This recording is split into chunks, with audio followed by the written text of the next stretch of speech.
Hello বন্ধুরা, আমি প্রিয়াঙ্কা। আশা করি সবাই অনেক ভালো আছেন। আপনাদের ভালোবাসা পেলে এমন সব ভিডিও আরও উপহার পাবেন যেভাবে প্রতিদিন আমি দিয়ে আসছি। ভিডিওগুলো বানাতে অনেক কষ্ট হয়, আমি জানি। এই ভিডিওটি অনেক মানুষই দেখবেন। ভিডিওটি দেখার আগে সবার কাছে ছোট্ট একটা রিকোয়েস্ট করতে চাই, প্লিজ প্লিজ প্লিজ যারা ভিডিওটি দেখবেন সবাই একটা করে অবশ্যই সাবস্ক্রাইব করে যাবেন যদি ইউটিউব থেকে দেখে থাকেন। আর ফেসবুক থেকে দেখে থাকলে অবশ্যই ফলো করে দিবেন। আর যারা আমাকে ভালোবাসে তারা সবাই একটা করে লাইক দিয়ে দেখিয়ে দিবেন। Love you all. ওই বেটা, চোখ কি পাশের আলমারিতে রেখে এসেছিস না অন্ধ? চোখে দেখতে পাস না? এই দিনের বেলায় গাড়ি চালাতে গিয়ে ধাক্কা দিস, তাহলে রাতের বেলাতে লোকজন মেরে দেশের লোকজনের জনসংখ্যা সব কমিয়ে দিবি তুই।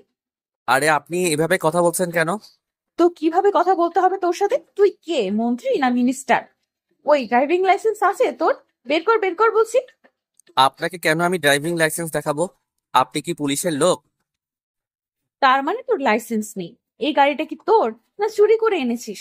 তাড়াতাড়ি করে পালিয়ে যেয়ে ধাক্কা দিয়ে ফেলেছিস আমার স্কুটারে। সত্যি কথা বল। অয়ন এতক্ষণ ধৈর্য ধরে থাকলেও এবার তার ধৈর্যের বাঁধ ভেঙে গেল। প্রথমে তো তুই তুকারি করছিল, এখন চোর বলছে, একটু পর তো আরো কিছু বলবে। অয়ন বলল, তুই জানিস আমি কে? প্রথম থেকে তুই বড্ড বেশি বাড়াবাড়ি করছিস। প্রথমে কিছু বলিনি কারণ ভুলটা আমি করেছি, যার জন্য তোকে সরিও বলেছি। আর তুই প্রথম থেকে তো তুই তোকারি করছিস, এখন আবার চোর বলছিস। তুই জানিস আমি কে? আমার একটা আঙুলের ইশারায় তোর স্কুটির মতো এমন স্কুটি কয়েক লক্ষ চলে আসবে। এই নে, ইশারা কর। কি হলো, তোর আঙুল দিয়ে ইশারা কর, দেখি তোর ক্ষমতা। আমিও দেখতে চাই। নীলার কথা শুনে অয়ন বেবাচাকা খেয়ে যায়। মনে মনে ভাবে, এই মেয়ের মাথায় সমস্যা আছে নাকি? দেখতে তো পরীর মতো সুন্দর, কিন্তু পাগল। ও পাগল তো ছেলেদের বলে, এই মেয়ে তো পাগলি। আহারে, এত সুন্দর একটা মেয়ে অথচ মানসিক রোগী। অয়নকে আনমনে কিছু একটা ভাবতে দেখে নীলা বলে, ওই খাটাস, কথা বলছিস না কেন? হাতি একটা, তোর ক্ষমতা দেখা দেখি। শালা বান্দর, শিয়াল, হনুমান, জিরাফ, বনমোরগ, কালা কাক, পচা আলু কোথাকার।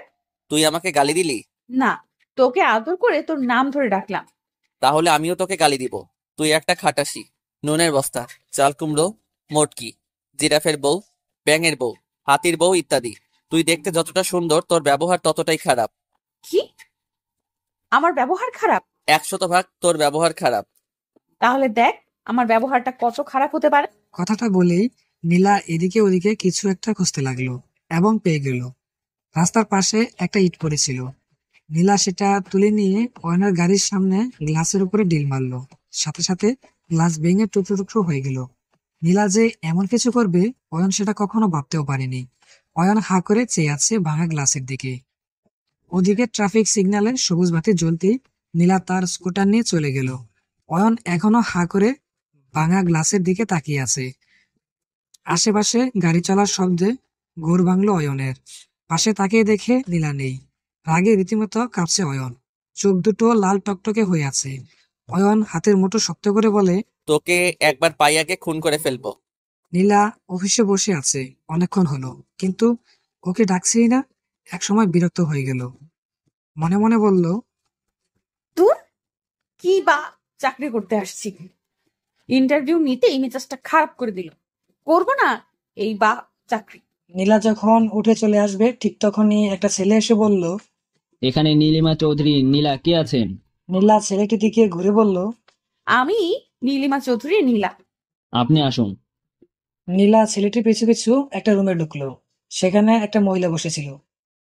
নীলা তার দিকে তাকিয়ে দেখলো মহিলাটির বয়স বেশি হবে না, তার আম্মুর থেকে 1 বছর কি 2 বছর বড় হবে। নীলা সালাম দিল। মহিলাটি সালামের জবাব দিয়ে বলল, বসো। নীলা মহিলাটির সামনে চেয়ার টেনে বসলো। মহিলাটি নীলাকে বলল, তুমিই তাহলে নীলিমা চৌধুরী নীলা? জি ম্যাম। আমি অহনা আহমেদ, এই কোম্পানির এমডি। তারপর নীলাকে কিছু প্রশ্ন করলো। নীলা যথাযথ সঠিক উত্তর দেওয়ার চেষ্টা করলো। নীলার ইন্টারভিউ শেষ হলে অফিস থেকে বেরিয়ে স্কুটারে করে যখন গেট দিয়ে বেরিয়ে যাচ্ছিল, তখন অয়ন তার গাড়ি নিয়ে গেট দিয়ে অফিসে ঢুকলো। নীলা অয়নকে খেয়াল না করলেও অয়ন ঠিকই খেয়াল করলো নীলাকে। অয়ন নীলাকে দেখে চমকে উঠলো, সাথে সাথে রাগ হলো খুব। অয়নের ইচ্ছা করছিল এখনই গাড়ি দিয়ে নীলার সহ তার স্কুটিটা মাটির সাথে পিষে দিতে। নীলা চলে গেল। অয়ন গাড়ি পার করে অফিসে চলে আসলো। অয়ন সোজা অহনা আহমেদের কেবিনে চলে গেল। অয়নকে দেখে অহনা আহমেদ বলল, এতক্ষণ লাগে অফিসে আসতে? কোথায় ছিলে তুই? সব ইন্টারভিউ আমাকে নিতে হলো। আম্মু আর বলো না, রাস্তায় একটা পাগলি বচাত মেয়ের পাল্লায় পড়েছিলাম। ইট দিয়ে ঢিল মেরে আমার গাড়ির গ্লাস ভেঙে দিয়েছিল। সেটা ঠিক করতেই এত দেরি হয়ে গেল। অয়নের কথা শুনে অহনা আহমেদ হাসতে লাগলেন। অয়ন বলল, আম্মু তুমি হাসছো? হাসির মতো কথা বললে হাসবো না? এখানে হাসির মতো কি বললাম? হঠাৎ অয়নের মনে পড়লো নীলার কথা। অয়ন বলল, আম্মু নীল ড্রেস পরে একটা মেয়েকে দেখলাম অফিস থেকে বের হতে। মেয়েটি কে? অহনা আহমেদ একটা ফাইল এগিয়ে দিল অয়নের দিকে। তারপর ফাইলের উপরে একটা ছবি দেখিয়ে বলল, এই মেয়েটির কথা বলছিস? হ্যাঁ, এই তো। ওর নাম নীলিমা চৌধুরী নীলা। তুই কি চিনিস ওকে? এইটাই তো সেই বজ্জাত না, মানে আমি কি করে চিনবো? অফিসে আসার সময় দেখলাম বের হতে, তাই জিজ্ঞেস করলাম। ও আচ্ছা। অহনা আহমেদের কথা শুনে অয়নের ঠোঁটের কোণে একটা রহস্যময় হাসি ফুটে উঠল। নীলা ইন্টারভিউ দিয়ে বাসায় এসে রুমে চলে এলো। নীলার পিছু পিছু রুকিয়া বেগমও নীলার রুমে এলো। রুকিয়া বেগম নীলাকে জিজ্ঞেস করলো, কিরে, ইন্টারভিউ কেমন হলো? এই তো ভালো। চাকরিটা কি হবে? তুমি কি চাও, চাকরিটা না হোক? আমি তো সেটাই চাই। তোর কেন চাকরি করতে হবে? আম্মু, তুমি কি আমার নিজের মা না সৎ মা? এই কোন ধরনের দোয়া করছো? তুমি আমার রুম থেকে যাও, মেজাজটা খারাপ করো না, না হলে কিন্তু কি করব আমি নিজেই জানি। রুকিয়া বেগম রুম থেকে বের হতে হতে বললেন। হে আল্লাহ, আমার মেয়ের চাকরিটা যেন না হয়। নীলা এতটা রেগে গেল যে চোখ দিয়ে মনে হয় আগুন বের হবে। নীলা তাড়াতাড়ি বাথরুমে ঢুকে গেল শাওয়ার নিতে। নীলা বিকালে বারান্দায় বসে হুমায়ুন আহমেদের বৃষ্টি বিলাস উপন্যাসটি পড়ছিল। তখন নীলার ফোন বেজে ওঠে। নীলা ফোন রিসিভ করতেই ফোনের ওপাশ থেকে একটা মেয়ে বলল, নীলিমা চৌধুরী নীলা বলছেন? জি। ম্যাম, আপনি আজ এভিআই কোম্পানিতে চাকরির জন্য ইন্টারভিউ দিয়েছিলেন। আমাদের কোম্পানি আপনাকে সিলেক্ট করেছে। আপনি কি কাল একবার অফিসে আসতে পারবেন? জি, অবশ্যই আসবো। ধন্যবাদ ম্যাম। নীলা ফোন রেখে দিয়ে আনন্দে চিৎকার করে উঠল।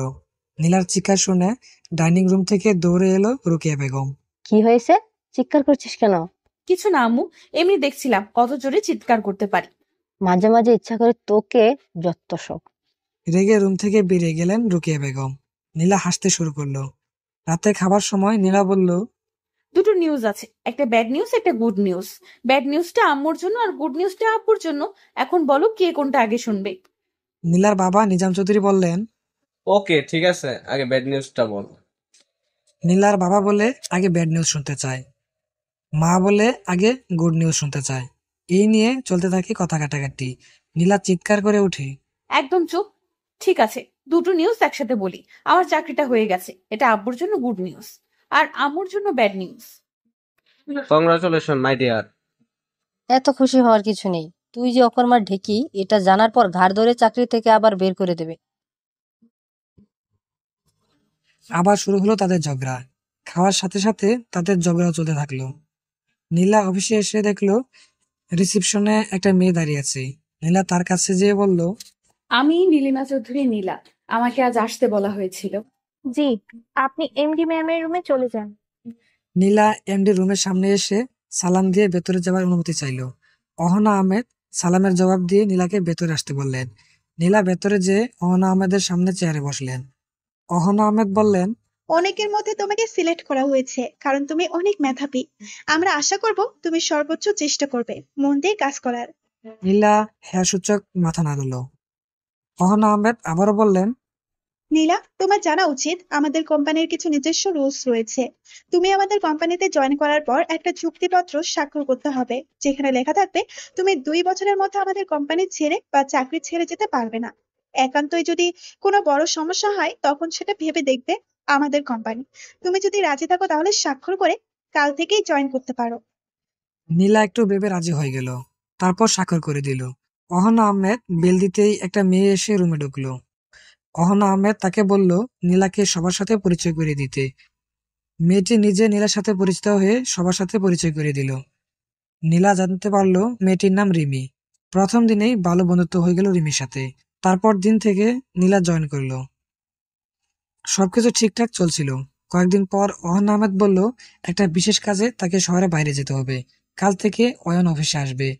কারো কোনো সমস্যা হলে বা কিছু জানতে চাইলে যেন অয়নকে বলে। আজ নীলা যথাসময়ে অফিসে এসে কাজ করছিল। হঠাৎ একটা জায়গাতে আটকে গেল। কি করবে কিছুই বুঝতে পারছে না। ফাইলটি নিয়ে বসের রুমে চলে এলো। নীলা বসের রুমে এসে দেখে কেউ নেই। এদিক ওদিক তাকিয়ে দেখে কেউ একজন আলমারিতে কি যেন খুঁজছে। নীলা বলে, এক্সকিউজ মি। অয়ন একটা দরকারি ফাইল খুঁজে পাচ্ছিল না, তাই দ্রুত খুঁজে চলছিল। পেছন থেকে হঠাৎ কারো কণ্ঠ শুনে পেছন ফিরে তাকাতেই দেখে সেই বজ্জাত মেয়েটি দাঁড়িয়ে আছে। অয়ন কিছু বলার আগেই মেয়েটি বলল, তুই তুই এখানে কি করছিস? কি খুঁজছিলি আলমারিতে? টাকা? সেদিন তোর গাড়ির গ্লাস ভেঙে দিলাম, তাও লজ্জা হয়নি? তোর কত বড় সাহস আমার অফিসে চুরি করতে আসছিস? তোকে তো আজকে মেরেই ফেলবো। নীলার চিৎকার শুনে অফিসের সবাই বসের রুমে চলে আসে। নীলা হঠাৎ এমন চিৎকারে অয়ন থতমত খেয়ে যায়। নীলা যে অয়নের শার্টের কলার চেপে ধরে বলে, কি রে, কথা বলছিস না কেন? বল, আজ আবার কি চুরি করতে এসেছিস? সেদিন তো কারো গাড়ি চুরি করে এনেছিলি। বেটা চোর কোথাকার, তোকে আজ হাতে নাতে ধরেছি, দেখি কে বাঁচায় তোকে। নীলা পেছন থেকে রিমি বলল, আরে নীলা, কি করছো তুমি? চোর ধরেছি, এই বেটা একটা চোর। অনিক ভাই, আপনি পুলিশে ফোন করুন, তাড়াতাড়ি আসতে বলুন, না হলে এই চোর বেটা পালিয়ে যাবে। নীলা, উনি চোর হতে যাবেন কেন? উনি তো অহনা ম্যামের ছেলে, অয়ন আহমেদ, আমাদের বস। নীলা রিমির দিকে তাকিয়ে বলল, কি? জি, উনি আমাদের বস। নীলার সাথে সাথে অয়নের কলার ছেড়ে দিল। অয়ন জীবনে এত বড় অপমান কখনো হয়নি। অফিসের স্টাফদের সামনে চোর বলে অপমান। রাগে অয়নের চোখ লাল হয়ে গেল, যেন চোখ দিয়ে এখনই আগুন বের হবে, যে আগুনে নীলাকে পুড়িয়ে ছাই করে দিবে। অয়ন যতটা সম্ভব নিজেকে শান্ত করে বলল, এখানে নাটক সিনেমা হচ্ছে, সবাই দাঁড়িয়ে দাঁড়িয়ে দেখছো, যার যার কাজে যাও। আর নীলা, তুমি দাঁড়িয়ে থাকো এখানে। এক এক করে সবাই বের হতে লাগলো। রিমি নীলার পাশেই দাঁড়িয়েছিল। রিমি যাওয়ার সময় আস্তে আস্তে করে নীলাকে বলে গেল, যদি বেঁচে থাকো তাহলে আবার দেখা হবে। সবাই বেরিয়ে যেতেই নীলার ভয় করতে শুরু হলো। নীলা মনে মনে ভাবলো, এই বচ্চাটা সবাইকে বেরিয়ে যেতে বললো কেন? আমার সাথে কিছু করবে না তো? থাপ্পড় টাপ্পড় মারবে না তো? থাপ্পড় দিলে তো আমার গালে দাগ হয়ে যাবে। এত কষ্ট করে মেকআপ করলাম, আর সেই গালে থাপ্পড় খেতে হবে? হে আল্লাহ, এই বজ্জাতের দিলে রহমত বর্ষিত করো, আমাকে যেন কিছু না করে। নীলা যখন তার ভাবনার জগতে বেশি বেড়াচ্ছিল, তখন অয়ন বলল, এই মেয়ে, সমস্যা কি তোমার? অয়নের ধমক শুনে চমকে উঠে নীলা। নীলা বলে, না মানে আমার কেন সমস্যা নেই তো। অবশ্যই কোনো সমস্যা আছে তোমার।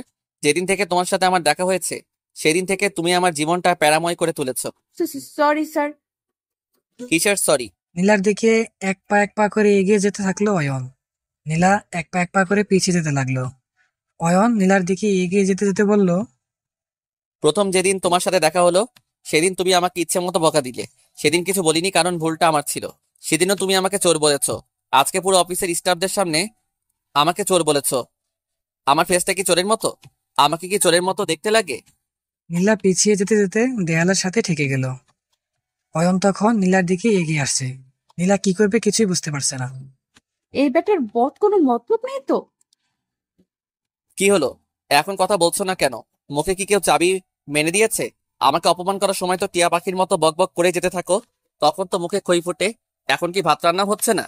কি বলবি? হ্যাঁ বেটা, তুই একটা বদের হাড্ডি। একটা মেয়েকে একা পেয়ে এমন কাছাকাছি এসেছিস কেন?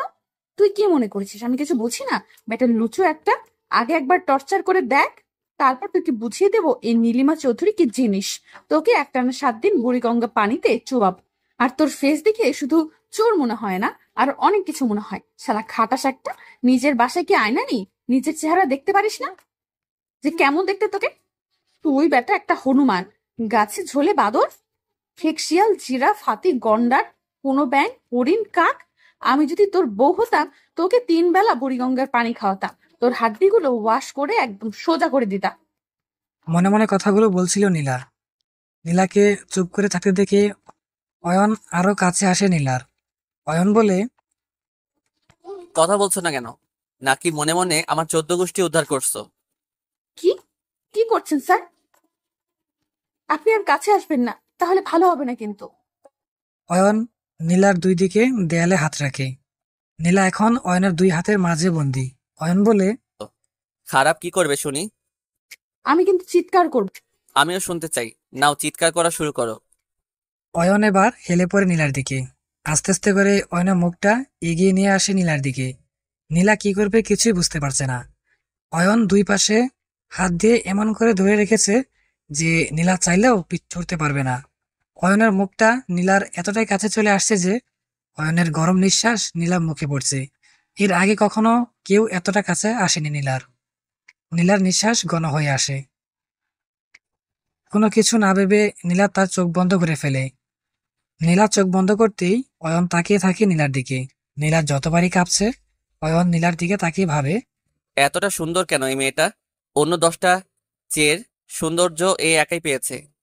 এতটা সুন্দর না হলেও পারতো। নীলা চোখ বন্ধ করিয়ে আছে।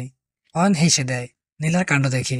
একটু পর নীলা মনে হলো তার মুখে কারো নিঃশ্বাস পড়ছে না। তার সামনে কেউ নেই। যদি চোখ খুলে আবার ওই রাক্ষসটাকে দেখতে হয়। তাই একটু পর নীলা চোখ খুলে দেখে তার সামনে কেউ নেই। অয়ন চেয়ারে বসে আছে। অয়ন নীলাকে বলল, ওখানে এমন কাকতারুয়া হয়ে বসে আছো কেন? কথাটি বলেই অয়ন হাসতে লাগলো। নীলা মনে মনে বলল, বেটা বজ্জাত, তোর হিটলারি হাসি আমি বের করে ছাড়বো।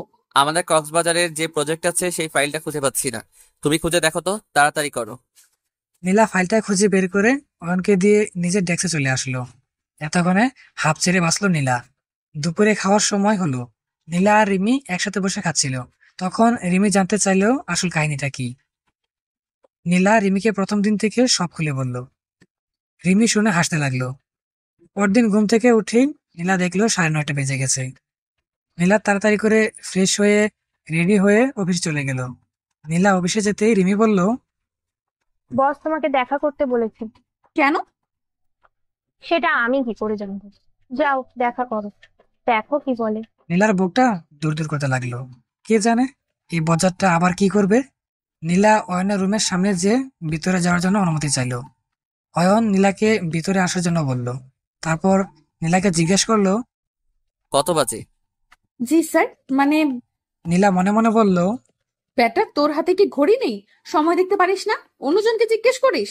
আমি বাংলায় বলেছি কয়টা বাজে। 10:21 স্যার। মিস নীলা, আমার অফিস শুরু হয় কয়টায়? 10টায় স্যার। তাহলে তুমি 21 মিনিট দেরিতে এসেছো। Sorry sir. সরি বলে তো হবে না, কান ধরে আরো 21 মিনিট দাঁড়িয়ে থাকো। মানে? কান ধরে দাঁড়াও, না হলে যত সময় যাবে তত সময় যোগ হবে। নীলা জানে এই বজ্জাতটা আজ কানে ধরিয়ে ছাড়বে। তাই নীলা আর সময় নষ্ট না করে কানে ধরে অয়নের দিকে দাঁড়িয়ে রইল। অয়ন নীলার দিকে তাকিয়ে মনে মনে হাসছে আর বলছে, মিস নীলা, তুমি আমার গাড়ির গ্লাস ভেঙে 40,000 টাকা জরিমানা লাগিয়েছো। আমি চাইলে তোমার বেতন থেকে সেই টাকা কেটে নিতে পারি, কিন্তু সেটা করব না। তোমাকে শাস্তি দিয়ে আমার টাকার শোধ মিটাবো। ওইদিকে নীলা কান ধরে অয়নের 14 গোষ্ঠী উদ্ধার করার কাজে ব্যস্ত। নীলা অয়নের সামনে কান ধরে দাঁড়িয়ে আছে। 21 মিনিট হয়ে গেলে অয়ন নীলাকে কান ছেড়ে দিতে বলল। তারপর অয়ন নীলার দিকে তাকিয়ে বলল, এবার জোরে জোরে বলো, যেন আমি শুনতে পাই। নীলা অয়নের কথা কিছুই বুঝতে পারলো না, তাই বলল, সরি স্যার, ঠিক বুঝলাম না, কি বলবো? এতক্ষণ মনে মনে আমাকে যে গালিগুলো দিচ্ছিলে সেটা এবার জোরে জোরে বলো, আমি একটু শুনি। আমি আপনাকে কেন গালি দিব স্যার? তাই? তাহলে তুমি মনে মনে আমাকে কিছু বলনি? না। কিন্তু আমার কেন যেন বিশ্বাস হচ্ছে না। সেটা আপনার ব্যাপার। তারপর নীলা কিছু একটা ভেবে বলল, আমি আর এই চাকরিটা করব না। নীলার কথা শুনে অয়ন চেয়ার থেকে উঠে দাঁড়ালো। তারপর বললো কেন? আমার ইচ্ছা। অয়ন নীলার দিকে এগিয়ে যেতে থাকলো আর নীলা পিছিয়ে যেতে লাগলো। অয়ন বলল, আমার অফিস কি তোমার ইচ্ছে মতো চলবে নাকি? নীলা পিছিয়ে যেতে যেতে মনে মনে বলল, বেটা বজ্জাত, আবারও আমার দিকে আসছিস? যদি উল্টাপাল্টা কিছু করিস না, তাহলে এমন জায়গাতে মারবো জীবনে বিয়ে করতে পারবি না। তারপর বলল, আমার জীবন তো আপনাদের অফিসের নিয়মে চলবে না। না চললেও চালাতে হবে, কারণ আমরা তোমাকে বেতন দিয়ে রাখি। পুষ্টি ফিলাই তোর বেতনের। যে টাকা দিন সেই টাকা দিয়ে আমার একদিনের মতো শপিং এ হয় না। মনে মনে বলল নীলা। তারপর জোরে বলল, আমি চাকরিটা করব না মানে করব না। যে অফিসে আপনার মতো বজ্জাত বস আছে সেই অফিসে আমি কোনো চাকরি করব না। কথাটি বলেই নীলা জিহ্বায় কামড় খেল। অয়ন বলল, কি বললে? নীলা দেয়ালের সাথে ঠেকে গেছে। নীলা বলল, কই কিছু বলিনি তো। আমাকে কি বয়রা মনে হয় তোমার? জি। কি আমি বয়রা? না। অয়ন নীলার দিকে ঝুঁকে পড়ে একদম নীলার কাছে যেয়ে বলল, মিস নীলা, তুমি হয়তো ভুলে গেছো তুমি এই অফিসে জয়েন করার আগে একটা চুক্তিপত্রে স্বাক্ষর করেছিলে, যেখানে স্পষ্ট করে লেখা আছে তুমি আমাদের অফিসে জয়েন করার পর 2 বছরের মধ্যে চাকরি ছেড়ে যেতে পারবে না। নীলা সেদিনের কথা মনে পড়তেই নিজের চুল নিজেই টেনে ছিঁড়তে ইচ্ছে করলো। কেন যে সেদিন স্বাক্ষর করতে গেলাম, এই বেটা বজ্জাতকে তো 2 দিনও সহ্য করা সম্ভব না। সেখানে 2 বছর তো প্রশ্নই আসে না। মনে মনে কথাগুলো ভাবতেই নীলার বুক থেকে একটা দীর্ঘ শ্বাস বেরিয়ে এলো। অয়ন নীলার কানের কাছে মুখ নিয়ে এসে বলল, মিস নীলা, তোমার সাথে এখনো অনেক হিসাব বাকি আছে।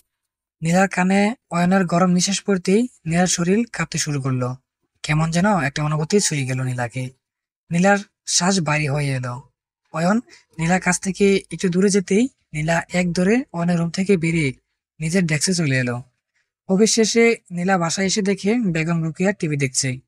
নীলা মায়ের পাশে বসে বলল, আম্মু, তুমি কিন্তু বলেছিলে এইসব চাকরি মানেই প্যারা, জীবনটা তেজপাতা করে দিল।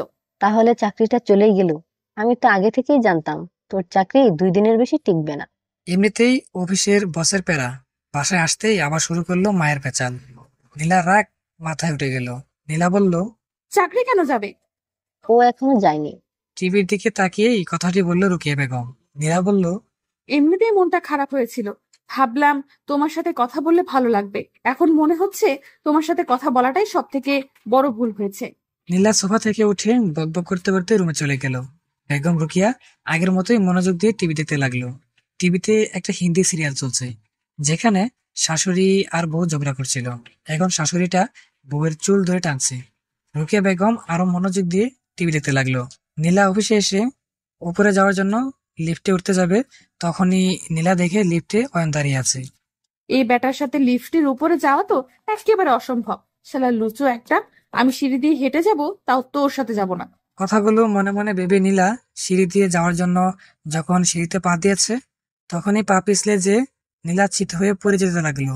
সাথে সাথে নীলা একটা চিৎকার দিয়ে চোখ বন্ধ করে ফেললো আর মনে মনে বলল, আল্লাহ গো, কোমরটা যেন না ভাঙে। কোমর ভেঙে গেলে আমার বিয়ে হবে না।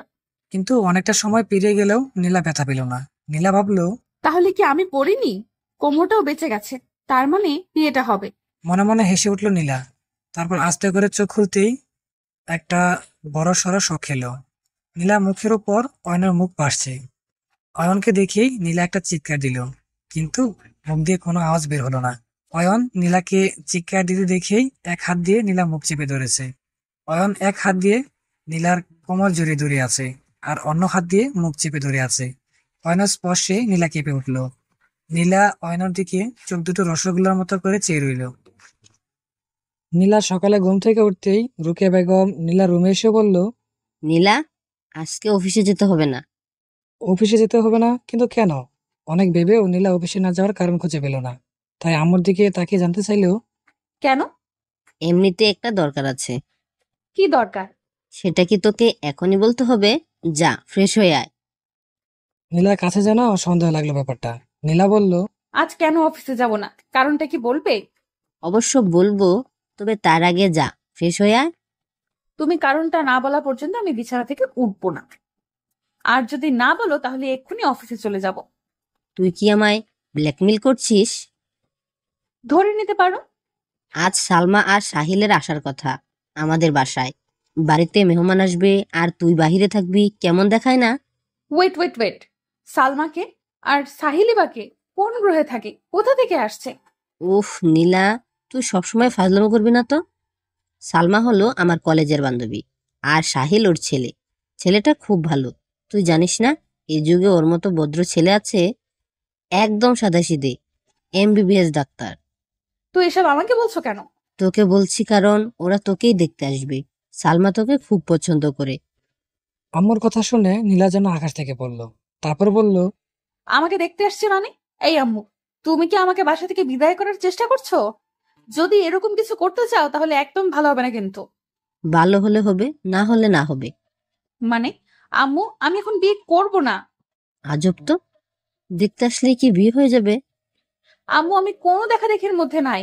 যদি তোমার ইচ্ছা হয় তুমি রাখো, আমি অফিসে গেলাম। শোন, তুই যদি আজ বাসায় না থাকিস, তাহলে সামনে ডিসেম্বর মাসে ছুটি কাটাতে আমরা যে কক্সবাজার যাব, তখন তোকে নিব না। আম্মু, তুমি কিন্তু ব্ল্যাকমেল করছো। সেটা তোর কাছ থেকেই শেখা। নীলা রেগে বাথরুমে চলে গেল। নীলা ফ্রেশ হয়ে এসে নাস্তা করে রুমে চলে এলো। নীলা রুকিয়া বেগমের প্রতি যতটা বিরক্ত ততটাই আনন্দিত, কারণ আজকে আর বজ্জারটার গোল আলুর মতো চেহারাটা দেখতে হবে না। নীলার রুমে বসেছিল, তার একটু পরেই নীলার রুমে ঢুকলো মিষ্টি। ও হ্যাঁ, মিষ্টি হলো নীলার বেস্ট ফ্রেন্ড। মিষ্টি নীলার রুমে এসে দোস্ত বলে একটা চিৎকার দিল। নীলা মিষ্টিকে দেখেই দৌড়ে যেয়ে জড়িয়ে ধরল। মিষ্টি বলল, ও মেরে ফেলবি নাকি? ছাড় ছাড়, মরে যাবো তো। দোস্ত, তুই বোধহয় আগের থেকে একটু মোটা হয়েছিস। হব না আবার, সবসময় তো খাবার উপরেই থাকি। তো বল, আঙ্কেল আন্টি কেমন আছে? সবাই অনেক অনেক ভালো আছে দোস্ত। নীলা মিষ্টিকে নিয়ে বিছানার উপর বসলো। তারপর মিষ্টি বলল, দোস্ত, শুনলাম আজ নাকি তোকে দেখতে আসবে। আন্টি তো সকাল সকাল ফোন করে আমাকে আসতে বললো। আর বলিস না, এই আম্মুটার মাথায় যে কখন কোন ভূত চাপে একমাত্র উপরওয়ালাই ভালো জানে। নীলা আর মিষ্টি আড্ডা দিতে লাগলো। দুপুরের দিকে সালমা বেগম এবং তার ছেলে সাহিল নীলাদের বাসায় এলো। রুকিয়া বেগমের হুকুমে নীলার অনিচ্ছা থাকা সত্ত্বেও শাড়ি পরতে হলো। মিষ্টি নীলাকে নিজের মতো করে সাজিয়ে দিল। নীলা বসে আছে ডাইনিং রুমের সোফা। নীলার ডান পাশে বসে আছে রুকিয়া বেগম, বাম পাশে আছে মিষ্টি। নীলার বাবা নিজাম চৌধুরী দুপুরের আগে বাসায় চলে আসবে বলে অফিসে গেলেও এখনো তার দেখা পাওয়া যায়নি। নীলার সামনে সোফায় বসে আছে সালমা বেগম এবং তার ছেলে সোহিল। নীলা কেমন যেন অস্বস্তি লাগছে স্বয়ং হয়ে বসে থাকতে। নীলা একবার মাথা তুলে সোহেলের দিকে তাকালো।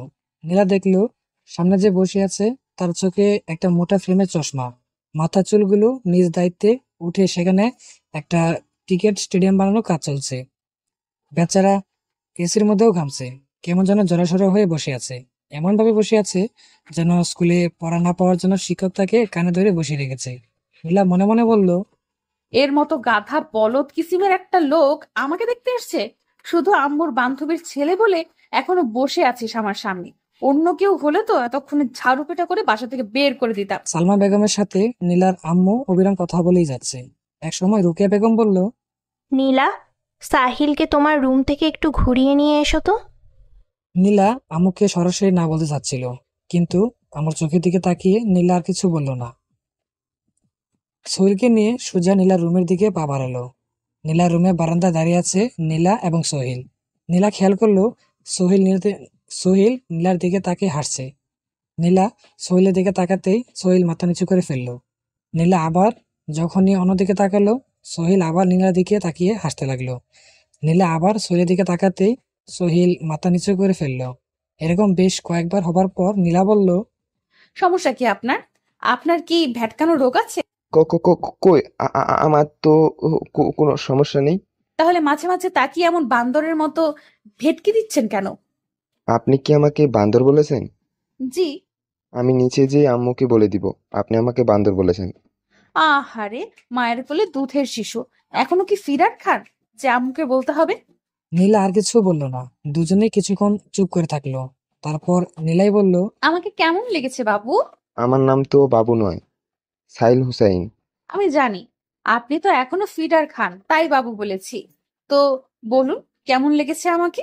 আপনি অনেক সুন্দর, অনেক ভালো লেগেছে আপনাকে আমার। ওরে বাবা, বাবুটা দেখি ভালো মন্দ চেনে তাহলে। যাই হোক, আপনাকে একটা গোপন কথা বলি। কি কথা? কানে গিয়ে দিন, কানে কানে বলতে হবে। সোহিল নীলার দিকে কানে এগিয়ে দিল। নীলার মনে হলো ঠাস করে কানের উপর একটা বসিয়ে দেই, কিন্তু পরক্ষণে সে ভাবনা বাতিল করে নীলা সোহেলের কানে কানে বলল, এই এলাকার রাজু ভাইয়ের নাম শুনেছেন? কয়েকদিন আগে একটা খুনের জন্য যাকে পুলিশ খুঁজছিল। হ্যাঁ শুনেছি, রাজু ভাই নাকি খুব সাংঘাতিক লোক, অনেক খুনের কেস আছে তার নামে। কিন্তু এ কথা আমাকে বলছেন কেন? আপনাকে বলছি কারণ সেই রাজু ভাই আমার বয়ফ্রেন্ড। আপনি একটা খুনিকে ভালোবাসেন? কেন, দুনিয়াতে কি লোকের অভাব পড়েছিল? কি করব বলুন, ভালোবাসা তো আর গুন্ডা মাস্তান খুনি ধনী গরিব দেখে হয় না, মনের সাথে মন মিলে গেলেই ভালোবাসা হয়ে যায়। সেটাও সম্ভব, ঠিক বলেছেন। তবে ও যদি জানতে পারে আপনি আমাকে বিয়ে করার জন্য দেখতে আসছেন, তাহলে আপনাকে কেটে টুকরো টুকরো করে টেকনাফ থেকে তেতুলিয়া পর্যন্ত আপনার শরীরের টুকরো ছড়িয়ে দিবে। এর আগে যতজন আমাকে দেখতে আসছে তাদের কেউ আর বেঁচে নেই। আমার উপর সব সময় নজরদারি করার জন্য লোক রাখা আছে, এই যে দেখুন। বলেই নীলা বাসার নিচে হাত দিয়ে ইশারা করলো। নীলা বাসার সামনে একটা লোক দাঁড়িয়ে সিগারেট খাচ্ছিল। নীলা তাকে দেখিয়ে আবার বলল, ও হলো রাজু ভাইয়ের লোক। আপনি যে আমাদের বাসায় আছেন সেটা রাজু ভাই এতক্ষণে জেনে গেছে। কে জানে কালকে সূর্য আপনি দেখতে পারবেন কিনা। আমি অবশ্য যদি রাজুকে বলি আপনি সম্পর্কে আমার ভাই হন, তাহলে হয়তো কিছু করবে না। কথাগুলো বলেই নীলা মুখের মধ্যে একটা দুঃখের ভাব প্রকাশ করলো।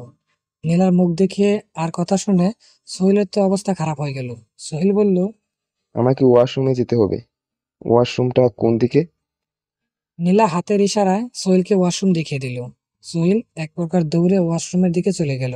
নীলা সোহেলের এমন কাজ দেখে উচ্চস্বরে হেসে ফেলল। অয়ন অফিসে বসে আছে, কিন্তু কেমন যেন ফাঁকা ফাঁকা লাগছে। কিন্তু কেন এমন লাগছে অয়ন বুঝতে পারছে না। অয়ন চেয়ারে হেলান দিয়ে মনে মনে ভাবছে, মিস বিলা আজ অফিসে আসলো না কেন? নাকি কাল স্কুটি ঠেলে অসুস্থ হয়ে গেছে? একবার কি ফোন করে খবর নিব? না, সেটা করা বোধহয় ঠিক হবে না। আজ আসেনি তো কি হয়েছে, কাল তো আসবেই। আমি বরং ভাবি ছুটি না নিয়ে অফিসে না আসার জন্য মিস বিলাকে কাল কি শাস্তি দেওয়া যায়।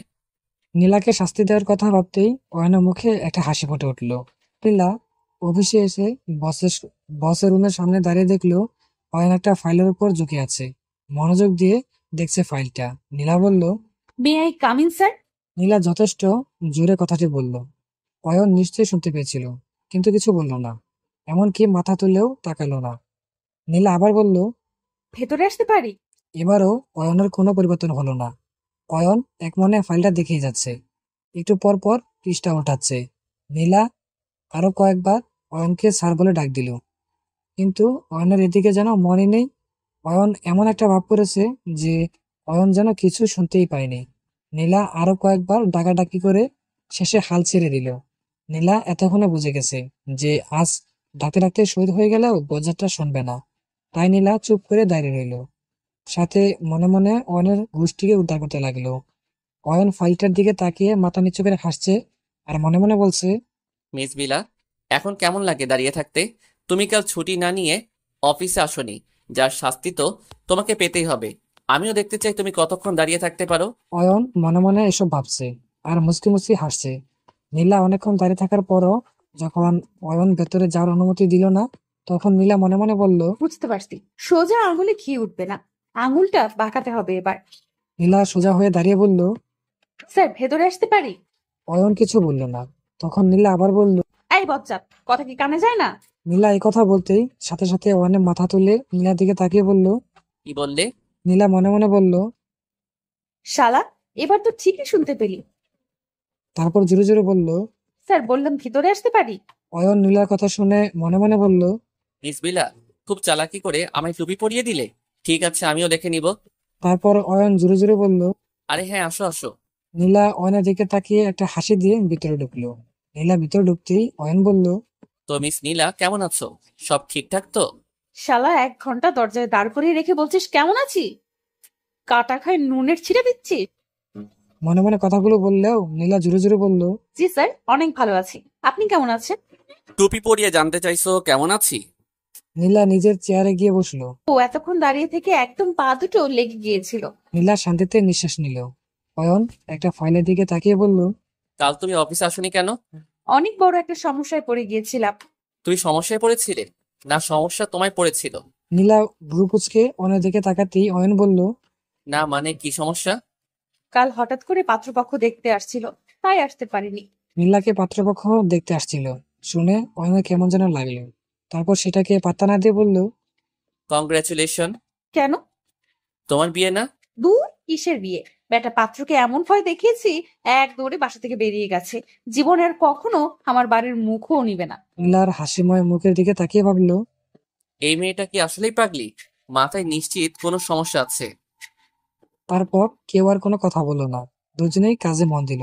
যখন অফিস ছুটি হলো, নীলা নিচে নামার জন্য লিফটের সামনে যেয়ে দেখলো অয়ন আগে থেকেই লিফটে দাঁড়িয়ে আছে। নীলা এবার ভাবলো সিঁড়ি দিয়ে যাবে, কিন্তু পরে কোনো সে ভাবনা বাতিল করে নীলা লিফটে উঠে পড়লো। সারাদিন কাজের পর ক্লান্ত শরীর নিয়ে সিঁড়ি দিয়ে নামার মতো এনার্জি নেই। একটু পরেই লিফট নিচের দিকে নামতে শুরু করলো। হঠাৎ 3 তলায় এসে লিফট থেমে গেল, সাথে সাথে লিফটের মধ্যে অন্ধকার হয়ে গেল। অয়ন নীলার পাশেই দাঁড়িয়েছিল। নীলা ভয় পেয়ে অয়নকে জড়িয়ে ধরল। হঠাৎ করে নীলা অয়নকে জড়িয়ে ধরায় অয়ন প্রথমত চমকে ওঠে। পরে নীলা ভয় পেয়ে জড়িয়ে ধরেছে ভেবে নীলাকে সামনে নেয়।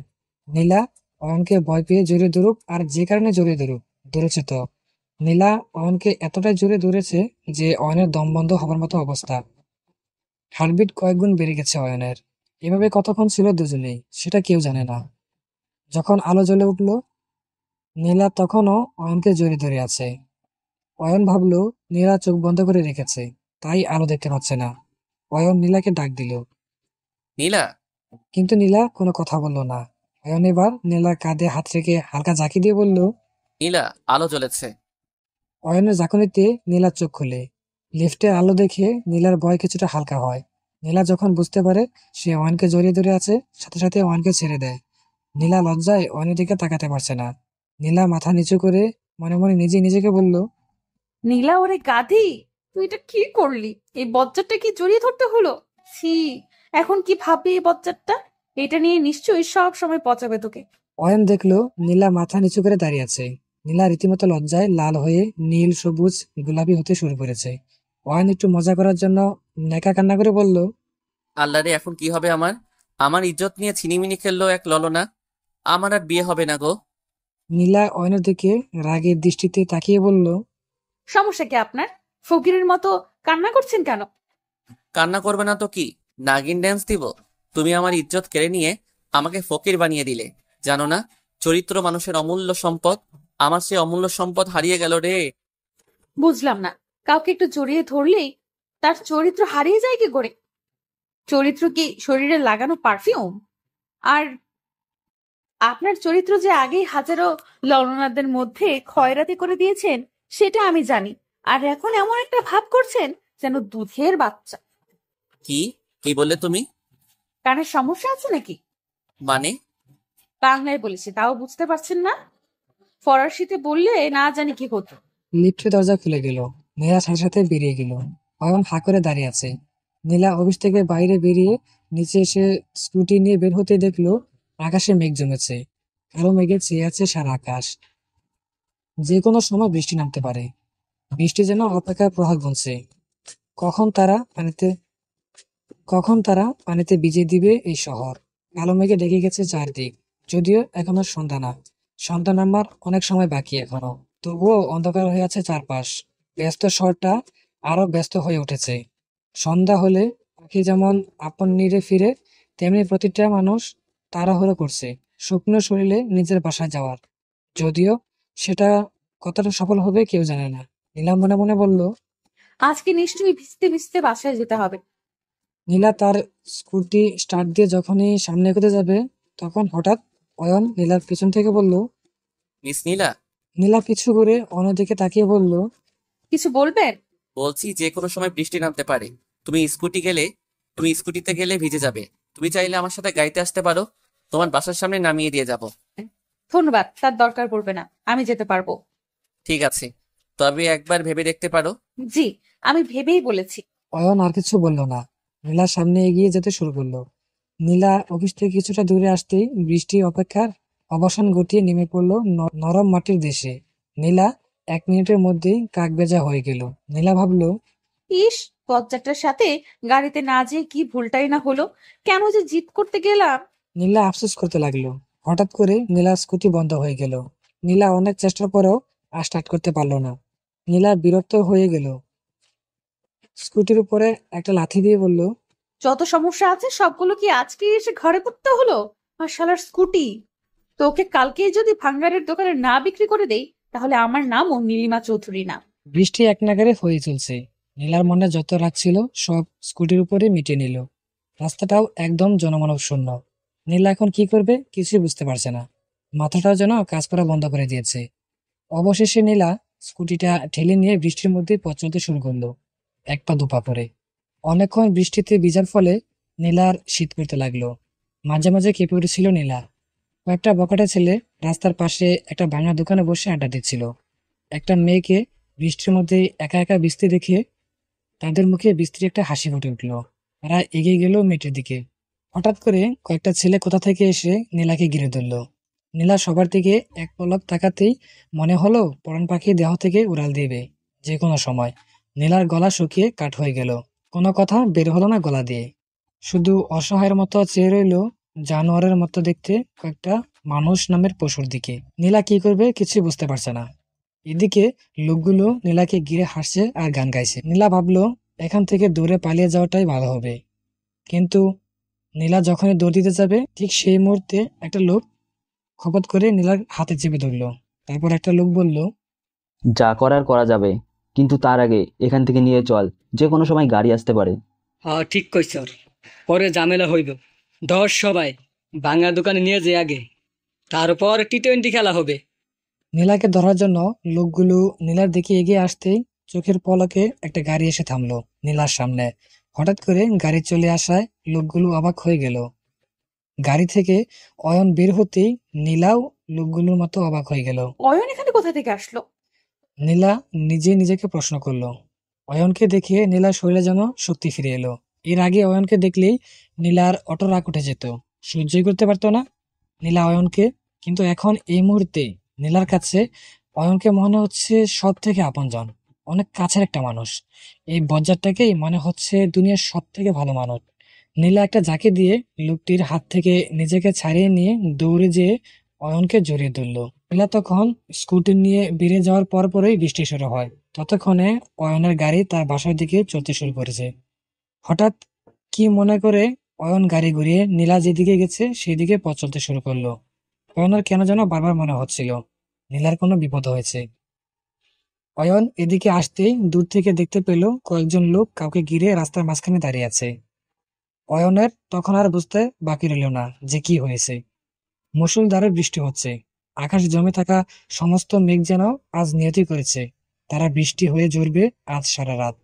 বৃষ্টি পানিতে ধুয়ে দিবে শহরের প্রতিটা দেয়ালে জমে থাকা ধুলোবালি। নীলা শক্ত করে অয়নকে জড়িয়ে ধরে আছে। অয়ন তার পিস্তলটা বের করে উপরের দিকে ফায়ার করতেই লোকগুলো কাপড় নষ্ট করার মতো অবস্থা।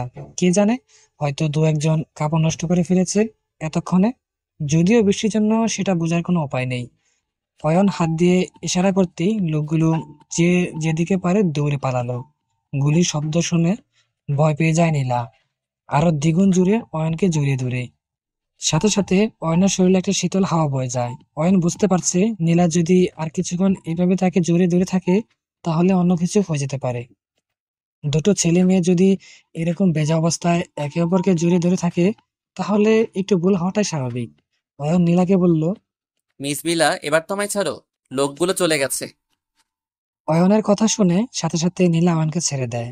অয়ন খেয়াল করলো নীলা আরো লজ্জায় রঙিন হতে শুরু করেছে। অয়ন মনে মনে ভাবলো, এত লজ্জা পাওয়ার কি আছে, ধরার সময় তো মনে থাকে না।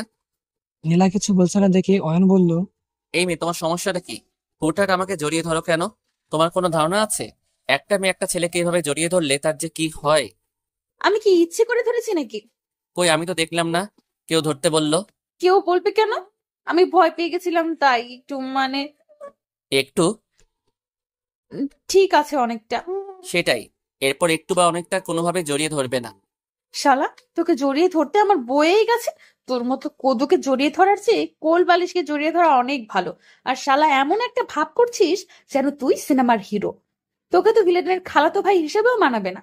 যে না চেহারা আর নাম রাখছে, না নামটা ভালোই রাখছে, তবে খাটাস রাখলে ভালো হতো। নীলা মনে মনে কথাগুলো বলল, তারপর জোরে বলল, ঠিক আছে, ধরবো না। ভাবটা এমন নিলেন যেন আপনাকে জড়িয়ে ধরার জন্য আমি বসে আছি। কি বললে? কিছু না। তাহলে ঠিক আছে, এবার তো গাড়িতে উঠো, তোমাকে বাসায় পৌঁছে দিয়ে যাই।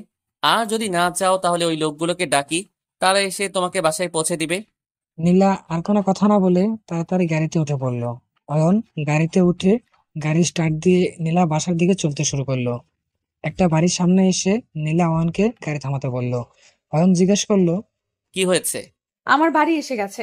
এটা তোমার বাড়ি? জি। ও আচ্ছা। অনেক ধন্যবাদ আপনাকে। আজ আপনি না থাকলে যে কি হতো। আপনার এই উপকারের কথা আমি কোনোদিন ভুলবো না। ভেতরে চলুন না প্লিজ, এক কাপ চা খেয়ে যাবেন। অয়ন কিছু একটা বলতে চাচ্ছিল, তার আগে নীলা হেসে দিল। তারপর বলল, কি ভেবেছিলেন এটাই বলবো তো? আরে ওসব ডায়লগ তো বাংলা সিনেমায় হয়।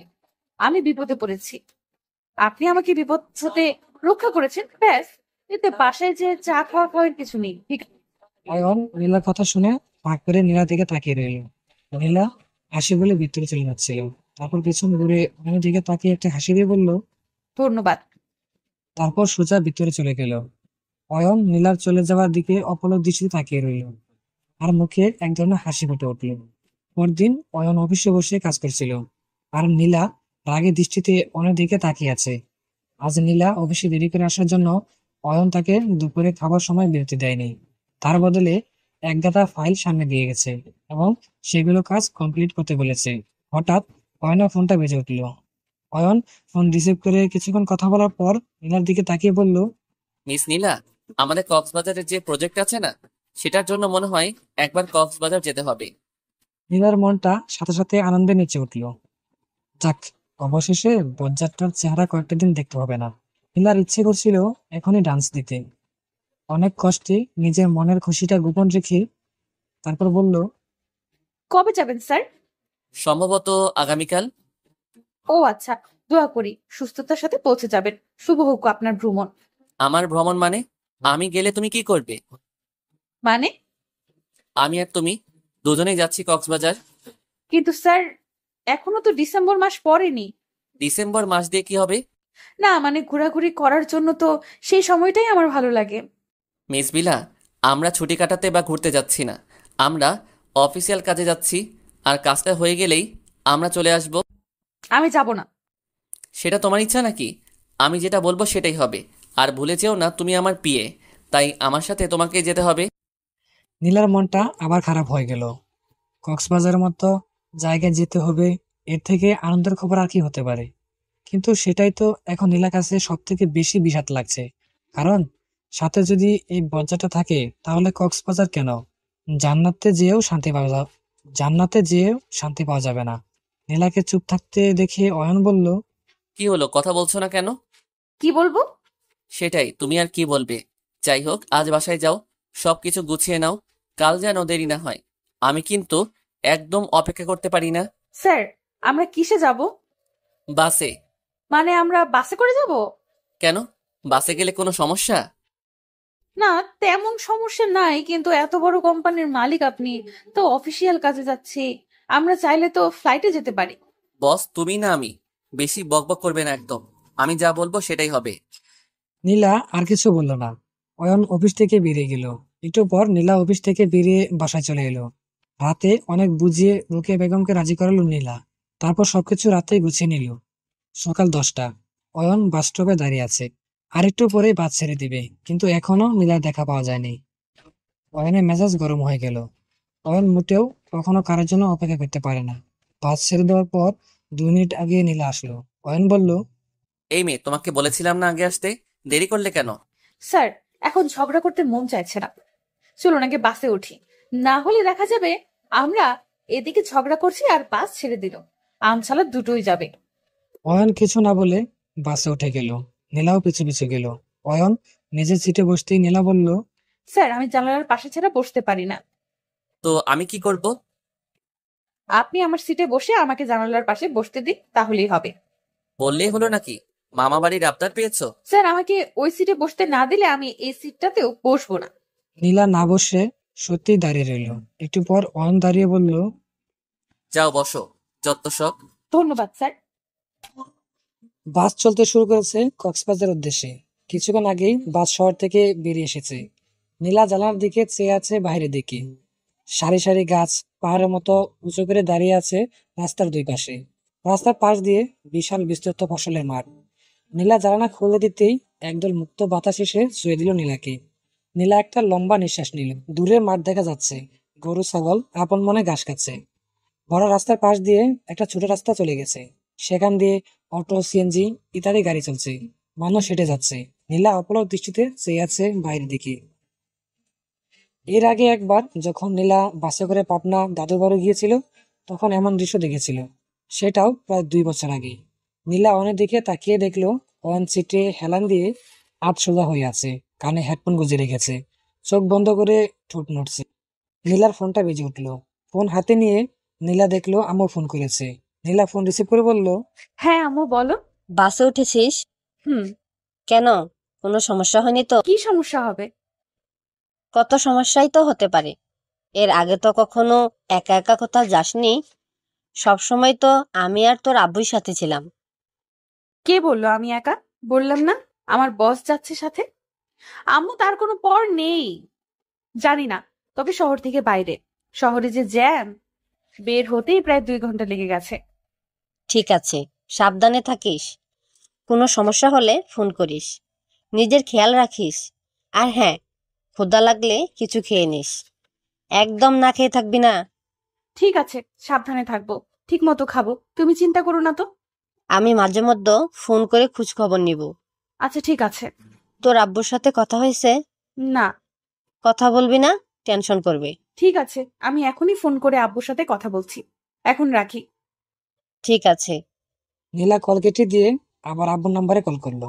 তারপর আব্বুর সাথে কথা বলে ফোন রেখে দিয়ে ব্যাগ থেকে হেডফোন বের করে কানে গুঁজে গান শুনতে শুনতে জানালার দিকে বাইরের দৃশ্য উপভোগ করতে থাকলো। অয়ন ফোন করে আব্বুর সাথে কথা বলে ফোন রেখে দিল। বাস তার আপন গতিতে চলছে। অয়ন কানে হেডফোন গুঁজে আবারও সিটে হেলান দিয়ে যাবে, তখন নীলার দিকে চোখ গেল। নীলা এক মনে চেয়ে আছে বাইরের দিকে, আর অয়ন চেয়ে আছে নীলার দিকে। জানলা দিয়ে আসা বাতাস নীলার চুলগুলো এলোমেলো করে দিচ্ছিল। অয়ন চেয়ে আছে নীলার সেই এলোমেলো চুলের দিক। এভাবে কতক্ষণ কেটে যাওয়ার পর নীলা ঘুরে অয়নের দিকে তাকিয়ে দেখলো অয়ন তার দিকে চেয়ে আছে। নীলা হঠাৎ করে ঘুরতে দেখে অয়ন প্রথমে হকচকিয়ে গেল। নীলা অয়নের দিকে তাকিয়ে বলল, স্যার, একটা হেল্প করবেন প্লিজ? কি করতে হবে? তেমন কিছু না, শুধু উপর থেকে আমার ব্যাগটা নামিয়ে দিলেই হবে। আমায় কি তোমার কুলি মনে হয়? মনে হওয়ার কি আছে? তুই বেটা আসলেই একটা কুলি, তোর চেহারাটাও কুলির মতো। আস্তে করে কথাগুলো বলল নীলা। কি বললে? কই কি বললাম স্যার, প্লিজ দেন না। পারবো না, নিজের কাজ নিজে করতে শিখো। তোমার ব্যাগ তুমি নামাবে, আবার তুমি উঠাবে। শালা বজ্জাত, সামান্য একটা ব্যাগ নামিয়ে দিতে বলেছি, তাতেই এত ভাব? তোর বিয়ের পর তোর বউ তোকে দিয়ে ঠেলা গাড়ি টানাবে, দেখিনিস? বাসার সব বুয়া বিদায় করে তোকে দিয়ে সব কাজ করাবে, তখন বুঝিস কেমন লাগে। কথাগুলো নীলা আস্তে করে বললেও অয়ন মনে হয় কিছুটা শুনতে পেল। তাই নীলা তাড়াতাড়ি করে বলল, ঠিক আছে উঠুন, আমি নামিয়ে নিব। নীলা সিট থেকে উঠতে যাবে, তখন অয়ন বলল, ঠিক আছে, আমি নামিয়ে দিচ্ছি। অয়ন উপর থেকে ব্যাগ নামিয়ে নীলার কাছে দিল। নীলা ব্যাগের ভিতর থেকে 2 প্যাকেট চিপস বের করে অয়নের হাতে ব্যাগ দিয়ে বলল, এবার রেখে দিন। অয়ন অবাক হয়ে গেল, মনে মনে বলল, এই সামান্য চিপসের জন্য আমাকে দিয়ে ব্যাগ নামিয়ে নিল। অয়নের রাগ হলেও কিছু করার নেই। তাই কোনো কথা না বলে অয়ন ব্যাগটা আবার উপরে রেখে নিচের সিটে বসে পড়ল। নীলা 1 প্যাকেট চিপস নিয়ে অন্য প্যাকেট অয়নের দিকে বাড়িয়ে দিয়ে বলল, এটা আপনি নিন।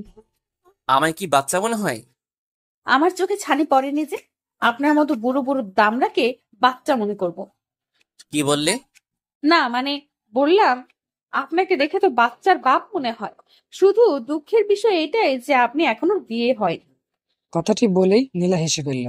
অয়নের রাগ হলেও নীলা হাসি দেখে অয়ন রাগ পড়ে গেল। নীলা অয়নের দিকে তাকিয়ে বলল, কি আর করার, আপনি যখন খাবেন না তখন আমিই খাবো। নীলা একটা চিপসের প্যাকেট ছিঁড়ে একটা একটা করে খেতে থাকলো, আর অয়ন নীলার দিকে তাকিয়ে নীলাকে দেখতে থাকলো। অয়ন মনে মনে বলল, এই মেয়েটার ভিতর এখনো একটা বাচ্চামি স্বভাব রয়ে গেছে। দুপুর 2টার সময় বাস থামলো। একে একে সবাই নেমে যেতে থাকলো। নীলা মোবাইলে গেমস খেলছিল। বাস থামতেই একটু ঝাঁকুনি খেলো। তারপর মোবাইল থেকে চোখ তুলে অনেক দিকে তাকিয়ে বলল, এত তাড়াতাড়ি পৌঁছে গেলাম? জি না, আমরা এখনো অর্ধেক পথ আসিনি। তাহলে বাস থামালো কেন? আর সবাই নেমে যাচ্ছে কেন? সবাই তো আর তোমার মতো বসে বসে একবার চিপস, একবার কেক, বিস্কুট খাইনি। সবার ক্ষুধা লেগেছে, তাই এখানে নেমে ফ্রেশ হয়ে সবাই খাওয়া দাওয়া করবে। তারপরে একটু হাঁটাহাঁটি করে আবার 3টায় বাস ছাড়বে। এতক্ষণে নীলা বাস থামানোর কারণটা বুঝতে পারল। তবে এটা ঠিক যে নীলা ব্যাগের মধ্যে চিপস, কেক, বিস্কুট অনেক ছিল, আর নীলা একটু পর পর অয়নকে বলে ব্যাগ নামিয়ে নিচ্ছিল। অয়ন যে খুশি মনে বারবার নীলার ব্যাগ নামিয়ে দিয়ে আবার উঠিয়ে রাখছিল, মোটেও তেমন না। অয়নের যথেষ্ট রাগ হয়েছিল নীলার উপর, সাথে অসহ্য। নীলা অয়নের সাথে বাস থেকে নেমে রেস্টুরেন্টের দিকে হাঁটতে হাঁটতে বলল, আমরা কত দূর এসেছি, মানে এখন কোথায় আছি? গুগল ম্যাপ দেখে নাও। আপনি সব সময় এমন করে কথা বলেন কেন? মুখটা এমন করে রাখেন যেন কেউ জোর করে ধরো 1 বালতি করলার জুস খাইয়ে দিয়েছে। তুমি এত কথা বলো কেন? যাও ফ্রেশ হয়ে আসো। নীলা চলে গেল ফ্রেশ হতে। দুজনেই একটা টেবিলে বসে আছে। নীলার অর্ডার অনুযায়ী খাবার দিয়ে গেল ওয়েটার। খাওয়ার সময় অয়ন চুপ করে থাকলেও নীলা বকবক করেই গেল। অয়নের খাবার কম, আর নীলার বকবকানি বেশি খেয়েই পেট ভরে গেল। অয়নের খাবার কম, আর নীলার বকবকানি খেয়েই অয়নের পেট ভরে গেল। খাওয়া শেষ করে নীলা আর অয়ন বসে আছে। অয়ন উঠে বিল দিতে যাবে, তখন একটা মাঝবয়সী মহিলা এসে নীলা দিকে তাকিয়ে বলল, আমি কি এখানে বুঝতে পারি? অবশ্যই, বসুন। নীলা মহিলাটিকে না দেখলেও অয়ন আগে দেখেছে তাকে। মহিলাটা বাসেই ছিল, সেও কক্সবাজার যাচ্ছে। মহিলাটা নীলার দিকে তাকিয়ে বলল, কি নাম তোমার মা? নীলিমা চৌধুরী নীলা, সবাই নীলা বলেই ডাকে। বেশ সুন্দর নাম। তুমি দেখতে যতটা সুন্দর, তোমার নামটাও তেমন সুন্দর। নীলা একটু হাসলো। মহিলাটা অয়নের দিকে তাকিয়ে বলল, তোমার নামটা তো জানা হলো না। বলো কেন? যাও ফ্রেশ হয়ে আসো। আমার নাম অয়ন আহমেদ। হ্যাঁ, আমার মেয়ের বাসায়। একাই যাচ্ছেন? এখন তো একা। আমার ছেলে এসে গাড়িতে তুলে দিয়ে গেল, আর মেয়ের জামাই ওখানে থাকবে। বাস থেকে নামলে আমাকে নিয়ে যাবে। ও আচ্ছা। দুপুরে খাবার খেয়েছেন? হ্যাঁ, দেখলাম তো। তারপর তোমাদের বসে থাকতে দেখে ভাবলাম একটু কথা বলি তোমাদের সাথে। তারপর মহিলাটি দুজনের দিকে একবার তাকিয়ে বলল, তা কতদিন হলো তোমাদের বিয়ে? নাউজুবিল্লাহ। মনে মনে বলে উঠল অয়ন। এমন প্রশ্ন শুনে অয়নের চোখ কপালে ওঠার জোগাড়। হা করে অয়ন তাকিয়ে আছে নীলার দিকে, আর নীলা তাকিয়ে আছে অয়নের দিকে। তারা দুজনেই যেন 460 ভোল্টে শক খেয়েছে। অয়ন কিছু একটা বলতে যাচ্ছিল, তার আগেই নীলা বলে উঠল, আন্টি, এই তো 3 মাস হতে চললো। নীলার কথা শুনে অয়ন যেন আকাশ থেকে বলল, কি বলে এই মেয়ে? মাথা ঠিক আছে তো? তোমাদের দেখেই বোঝা যায় তোমাদের নতুন বিয়ে হয়েছে। দুজনকে খুব ভালো মানিয়েছে। বিয়ে নিয়ে মহিলাটি আর নীলা কথা বলতে শুরু করলো। অয়ন চুপ করে শুধু শুনতে থাকলো। তার বলার মতো কিছুই নেই। বাচ্চারা সময় হয়ে গেল। মহিলাটি উঠে চলে গেল বাসের দিকে। অয়ন খাবারের বিল দিয়ে নীলার সাথে হেঁটে বাসের দিকে যেতে যেতে বলল, তুই মিথ্যা কথা বললে কেন? কখন? চমৎকার, এত তাড়াতাড়ি ভুলে গেলে। বলছি, ওই মহিলাটিকে কেন বললে আমাদের বিয়ে হয়েছে? দেখুন, মহিলাটি নিজে থেকে ধারণা করছে আমরা স্বামী স্ত্রী। এখন যদি আমরা বলি আমাদের বিয়ে হয়নি, তাহলে উনি লজ্জা পেত, আর আমি ওনাকে লজ্জায় ফেলতে চাইনি। তাছাড়া বললেই তো আর বিয়ে হয় না। আর আপনার মতো বজ্জাতকে বিয়ে করার কোনো শখ নেই আমার, মরে গেলেও করব না। শেষে কথাগুলো নীলা আস্তে আস্তে করে বলল, তাই হয়তো অয়ন শুনতে পেল না। অয়ন বলল, মিথ্যে বলে খুব বড় পুণ্য করেছো, উদ্ধার করেছো আমায়। এবার চলো। নীলা আর অয়ন বাসে উঠে যা যা সিটে বসে পড়ল। একটু পর বাস যখন ছেড়ে দিবে, তখন নীলা বলল, ও মাই গড, এটা আমি ভুলে গেলাম কি করে? কি হয়েছে? আমার চিপস কেনার কথা মনে নেই। ব্যাগে যা ছিল সব তো শেষ, এখন কি হবে? কি আবার হবে? খেতে হবে না আর? একটু আগে না দুপুরের খাবার খেলে, এখন আবার চিপস দিয়ে কি করবে? তোমার পেটে কি রাবণের গীতা চলছে? আমি যেটুকু খেয়েছি তার 10 গুণ বেশি আপনি খেয়েছেন। আর গাড়িতে বসে আমার চিপস না খেলে ভালো লাগে না। এটা আমার ছোটবেলার অভ্যাস। এখন তো বড় হয়েছো, তাই এখন অভ্যাসটা বদলাও। দেখা যাবে বিয়ের পর নাতি নাতনির চিপস চুরি করে খাবে। একদম বাজে কথা বলবেন না। যান, আমার জন্য চিপস নিয়ে আসো। পাগল নাকি? এখন বাস ছেড়ে দিবে আর আমি যাব তোমার জন্য চিপস আনতে? আমায় কি পাগলা কুকুরে কামড়িয়েছে? আপনি কিন্তু দায়িত্বে অবহেলা করছেন। মানে? আমি আপনার সাথে এসেছি, তাই আমাকে দেখে শুনে রাখা, আমার কি লাগবে না লাগবে সে খেয়াল রাখা আপনার দায়িত্ব। আপনি সেই দায়িত্বে অবহেলা করছেন। করলে করছি, আর তুমি ভুলে যেও না আমি তোমার বস। তুমি আমাকে বলছো তোমার জন্য চিপস এনে দিতে। বস হয়েছেন তো কি হয়েছে? ভালোভাবে বলছি, বাস ছাড়ার আগে চিপস এনে দিন, না হলে না হলে কি? আমি কান্না করে দিব। মানে?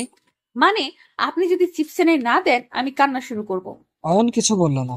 অয়ন জানে এই মেয়ের পক্ষে সবকিছুই সম্ভব। তাই অয়ন তাড়াতাড়ি করে বাস থেকে নেমে 1 ডজন চিপসের প্যাকেট নিয়ে এলো।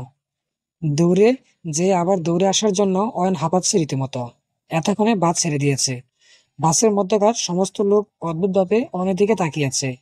তখনকার সেই মহিলাটি অয়নের দিকে তাকিয়ে হেসে মনে মনে বলল, এটাই হলো প্রকৃত ভালোবাসা। অয়ন নীলার দিকে চিপসের প্যাকেটগুলো বাড়িয়ে দিল।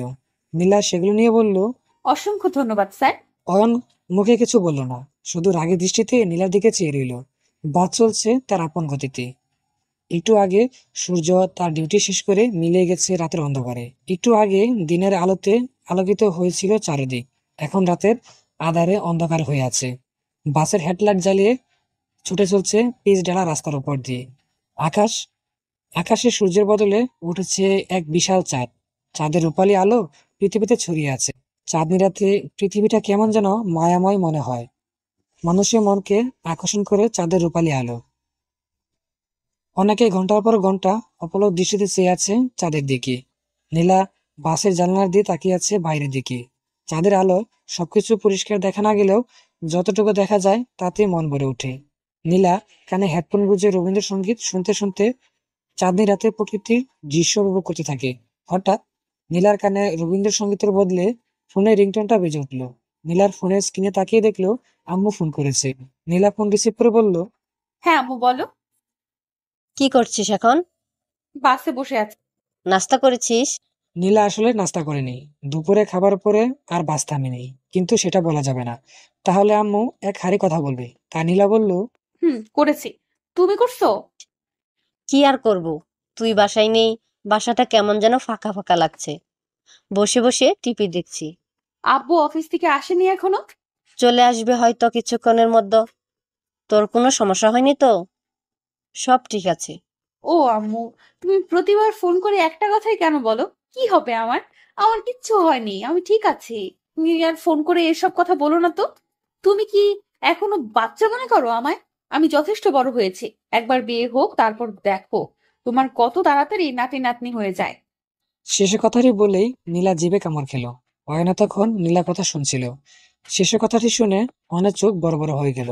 অয়ন হা করে নীলার দিকে চেয়ে রইল। অয়ন মনে মনে ভাবলো, এই মেয়ের মাথায় কি সত্যি গন্ডগোল আছে? পাগলি না হলে কেউ আম্মুর সাথে এসব কথা বলে কি করে? নীলার কথা শুনে রোকেয়া বেগমও যেন হা হয়ে গেল। তারপর বলল, তোর কি লজ্জা শরম বলে কোনো কিছু নেই? তা দিয়ে কি করব? লজ্জা শরম কি ভাতে দিয়ে খাবো? তোকে নিয়ে আর পারি না। তুই বাসায় আয়, তোকে পাবনা পাঠাতে হবে। সত্যি? দাদু বাড়ি যাবো তাহলে? ও, কতদিন গ্রামের বাড়ি যাই না। পাবনা যাবি ঠিক আছে, তবে দাদু বাড়ি নয়, মানসিক হাসপাতাল। কেন, আমায় কি পাগল মনে হয়? সেটা তুই নিজেই বসে বসে ভাবতে থাক। রোকেয়া বেগম টিভি দেখতে দেখতে নীলার সাথে কথা বলছিল। তখন বাসার কলিং বেলটা বেজে উঠল। রোকেয়া বেগম বললেন, তোর আব্বু চলে এসেছে, এখন রাখি, পরে কথা হবে। রোকেয়া বেগম ফোন রেখে দরজা দিকে এগিয়ে গেলেন। নীলা ফোন রেখে দিয়ে মনে মনে বলল, আম্মু কি পাগল হয়ে গেল? আব্বুকে বলে তাড়াতাড়ি তো পাবনা পাঠাতে হবে। নীলা অয়নের দিকে তাকিয়ে দেখলো অয়ন হা করে নীলার দিকে তাকিয়ে আছে। নীলা বুঝতে পারলো না এমন হা করে তাকিয়ে থাকার কারণটা কি। নীলা বলল, স্যার, আমাকে কি জিন্ন ধরেছে? নীলার কথা শুনে অয়নের হুঁশ হলো। অয়ন মুখ বন্ধ করে বলল, তুমি কি স্বাভাবিক কথাবার্তা বলতে পারো না? অস্বাভাবিক? তুমি নিজে তো একটা অস্বাভাবিক প্রাণী। কি বললে? বললাম চিপস খাবে না। নীলা অয়নের দিকে রাগী দৃষ্টিতে তাকালো, কিন্তু কিছুই বলল না। রাত 9টার দিকে আবারও বাস থামলো রাতের খাবার জন্য। সবাই নেমে রাতের খাবার খেয়ে আবারও বাসে উঠে বসলো। বাস পুনরায় চলতে আরম্ভ করলো। একসময় ঘুমে নীলার চোখ ভেঙে আসতে শুরু লাগলো। বাসের হালকা ঝাঁকুনিতে যেন ঘুমটা আরো বাড়তে শুরু করলো। একসময় নীলা বাসের সিটে হেলান দিয়ে চোখ দুটো বন্ধ করে ফেললো। প্রায় কিছুক্ষণের মধ্যেই নীলা ঘুমের রাজ্যে পাড়ি দিল। অয়ন কখন ঘুমিয়ে গিয়েছিল সে নিজেও জানে না। হঠাৎ করে ঘুম ভেঙে গেল। অয়নের প্রথমে বুঝতে অসুবিধা হলো যে সে কোথায় আছে। একটু পরে সব মনে পড়ে গেল, কিন্তু ঘুম ভাঙার পর থেকে অয়নের কেমন করে লাগছিল। অয়ন একবার নিজের শরীরের দিকে তাকালো এবং সাথে সাথে অবাক হয়ে গেল। অয়ন দেখলো নীলা গুটিসুটি মেরে অয়নের বুকে মাথা রেখে ঘুমিয়ে আছে। অয়ন মনে মনে বলল, এই মেয়ে শেষ পর্যন্ত আমাকে বালিশ বানিয়ে ফেললো। অয়নের মনে হলো নীলাকে ডেকে তুলে দিতে। অয়ন নীলাকে ডাকার জন্য নীলার দিকে তাকাতেই অয়নের চোখ দুটো আটকে গেল নীলার মুখের উপর। অয়নের সময় যেন থেমে গেল। এক দৃষ্টিতে অয়ন চেয়ে রইল জানালা দিয়ে চাঁদের রূপালী আলো এসে পড়েছে নীলার মুখের উপর। তাতে নীলাকে আরো মায়াবী লাগছিল। অয়নের মনে হলো, এই পথ যেন না শেষ হয়। অনন্তকাল ধরে চলতে থাক আমাদের এই ভ্রমণ। আমি চেয়ে থাকতে চাই এই মায়াবী মুখের দিকে। সকালে সূর্যের সোনালী আলো নীলার মুখের উপর পড়তেই নীলার ঘুম ভেঙে গেল। ঘুম ঘুম চোখে চোখ খুলে অবাক হয়ে গেল। নীলা প্রথমে মনে হলো এ কোথায় আমি। তখন মনে পড়ে গেল সবকিছু। নীলা খেয়াল করে দেখে সে অয়নের বুকে মাথা রেখে ঘুমিয়ে আছে। বাসে অনেকেই এখনো ঘুমিয়ে আছে। নীলা তাড়াতাড়ি করে উঠে নিজের সিটে ঠিক হয়ে বসলো। নীলা মনে মনে ভাবলো, অনেক বড় বাঁচা বেঁচে গেছি। বজ্জারটা আমার আগে জেগে ওঠেনি। আমি ঘুমানো নিয়ে আবার খোঁচা দিত, বলতো আমি ইচ্ছে করে তার বুকের উপর ঘুমিয়েছি। অয়নের ঘুম ভাঙতেই নীলার দিকে তাকিয়ে বলল, শুভ সকাল। বেটা তুই আশেপাশে থাকলে সকাল দুপুর রাত কখনো আমার শুভ হবে বলে মনে হয় না। নীলা একটু হেসে বলল, শুভ সকাল। 10টার দিকে বাস থামলো। একে একে সবাই নেমে পড়লো। নীলা আর অয়ন বাস থেকে নেমে একটা রেস্টুরেন্টে যেয়ে ফ্রেশ হয়ে সকালে নাস্তা করে বাইরে চলে এলো। তারপর একটা সিএনজি নিয়ে হোটেলের দিকে রওনা দিল। অয়ন আগে থেকেই হোটেলে 2টো রুম বুক করে রেখেছিল। হোটেলে এসে অয়ন রিসিপশনে কথা বলার পর একটা কাগজে কয়েকটা সিগনেচার করতে হলো। তারপর একটা লোক অয়ন আর নীলাকে 3 তলায় নিয়ে এলো। 2টো পাশাপাশি রুম, একটা অয়ন একটা নীলার। লোকটি রুমের দরজা খুলে দিয়ে দুজনের কাছে 2টো চাবি দিয়ে নিচে চলে গেল। অয়ন নীলার দিকে তাকিয়ে বলল, হোটেলের নিয়ম কানুন কি জানো? মানে কিছু দরকার হলে বা কোনো সমস্যা হলে? নীলা অয়নকে থামিয়ে দিয়ে বলল, আপনার কষ্ট করে আর ভাষণ দেওয়ার দরকার নেই, আমি এই প্রথমবার আসিনি। তাহলে তো ভালো। তারপর অয়ন নিজের রুমে ঢুকে গেল। নীলা তার রুমে। অয়ন ব্যাগ রেখে পোশাক চেঞ্জ করে বাথরুমে যে লম্বা একটা শাওয়ার নিল। তারপর বাথরুম থেকে বের হয়ে একটা ট্রাউজার আর একটা নেভি ব্লু কালারের টি শার্ট পরে চুলে চিরুনি করে রুম থেকে বের হলো। এখন নিজেকে একটু হালকা লাগছে। অয়ন ভেবেছিল নীলাকে নিয়ে বাসে করে গেলে বেচারি নীলাকে একটু প্যারায় ফেলা যাবে, কিন্তু অয়ন এখন বুঝতে পারছে তার খোঁড়া গর্তে সে নিজে পড়ে আছে। অয়ন রুম থেকে বের হলো। এখন কিছু খেয়ে এসে শান্তিতে একটা ঘুম দিতে হবে। বাসে ঠিকমতো ঘুমাতে পারেনি। আর ঘুমালো কখন? সারা রাত তো নীলার দিকেই চেয়েছিল। নীলার কথা মনে হতেই অয়ন ভাবলো দুজন একসাথে গিয়ে খেয়ে আসা যাক। অয়ন নীলার দরজায় নক করলো। নীলা মাত্র গোসল করে বাথরুম থেকে বের হয়েছে। একটা টাওয়ালে পড়ে আছে নীলা। অয়নের সামনে দাঁড়িয়ে ভেজা চুলে তোয়ালে জড়াচ্ছিল, তখন কেউ দরজায় নক করে। নীলা ভেতর থেকে বলল, কে?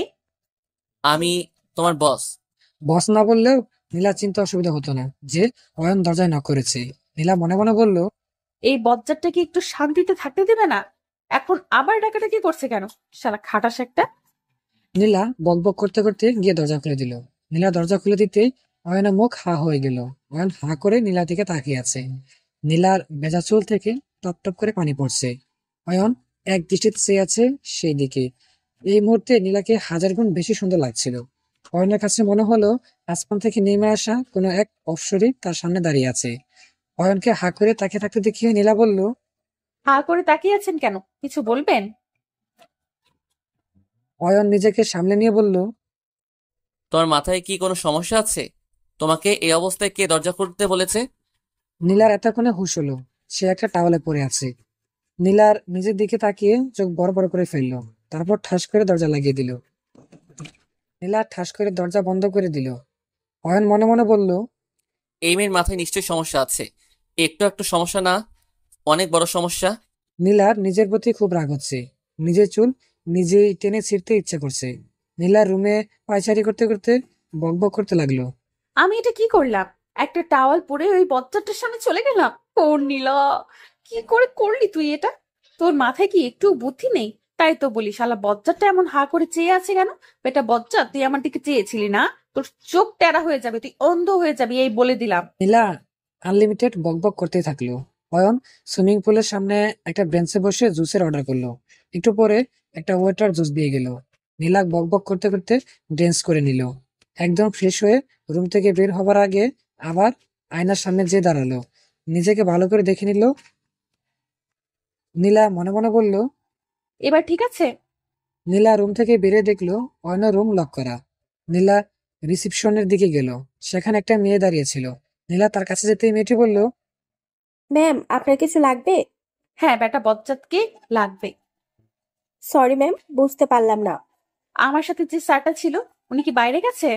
ম্যাম, উনি সুইমিং পুলের দিকে গেছে। ও আচ্ছা, ধন্যবাদ। নীলা সুইমিং পুলের সামনে যেয়ে দেখলো অয়ন একটা বেঞ্চে হাত শোয়া হয়ে জুস খাচ্ছে।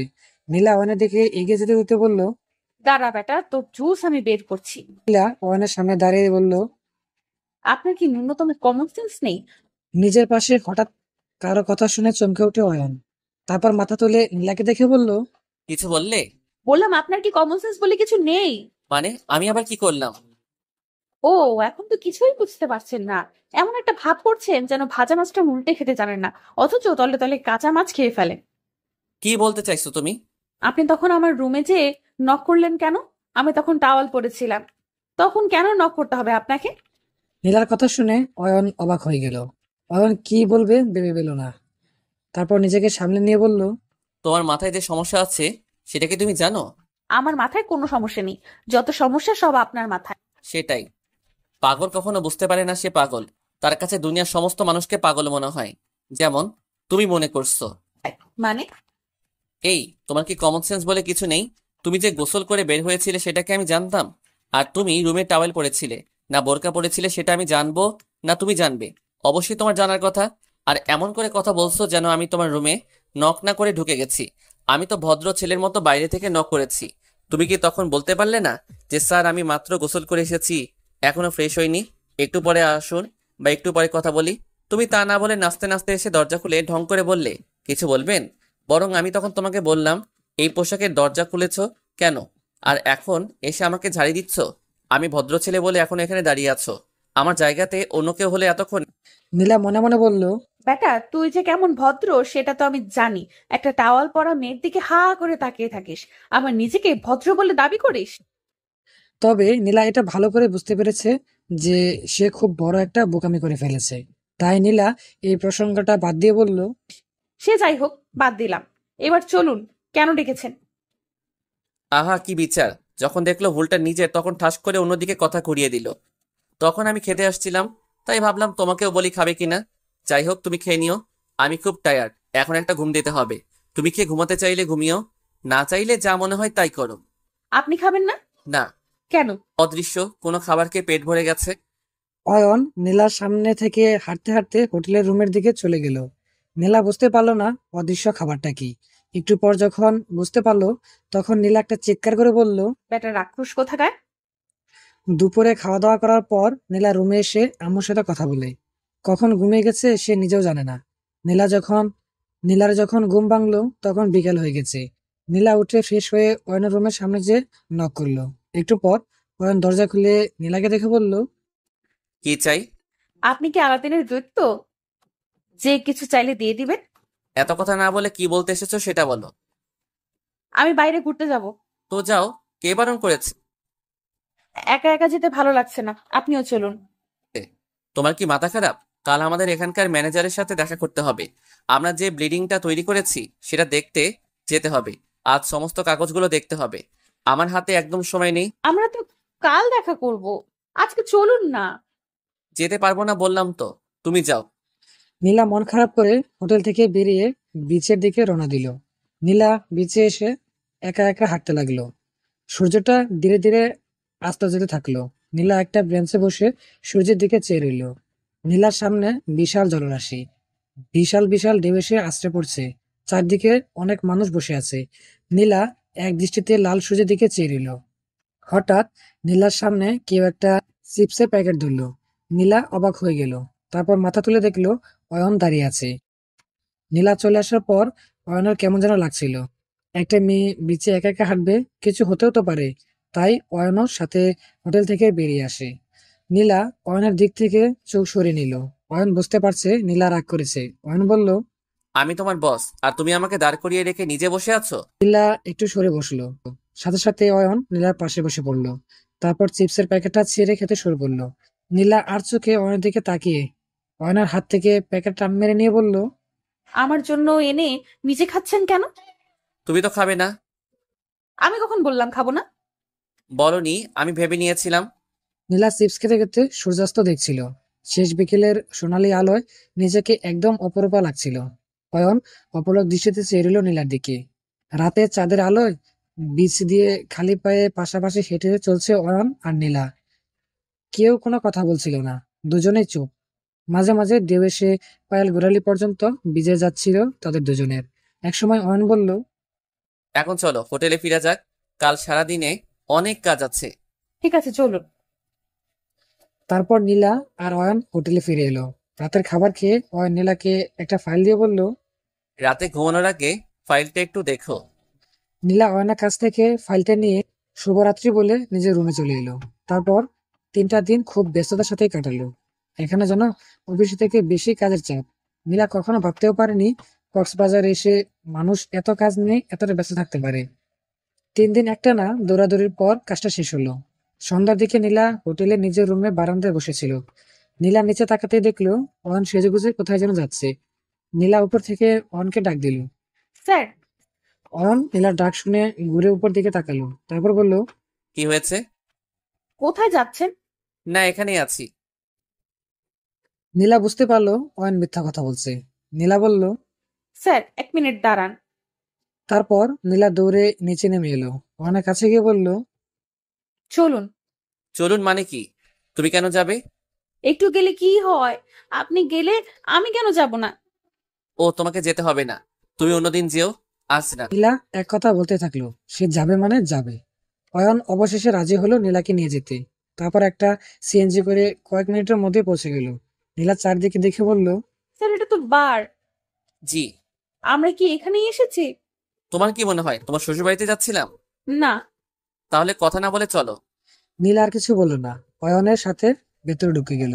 ভিতরে ঢুকতেই নীলা দেখলো জহির সাহেব দাঁড়িয়ে আছে।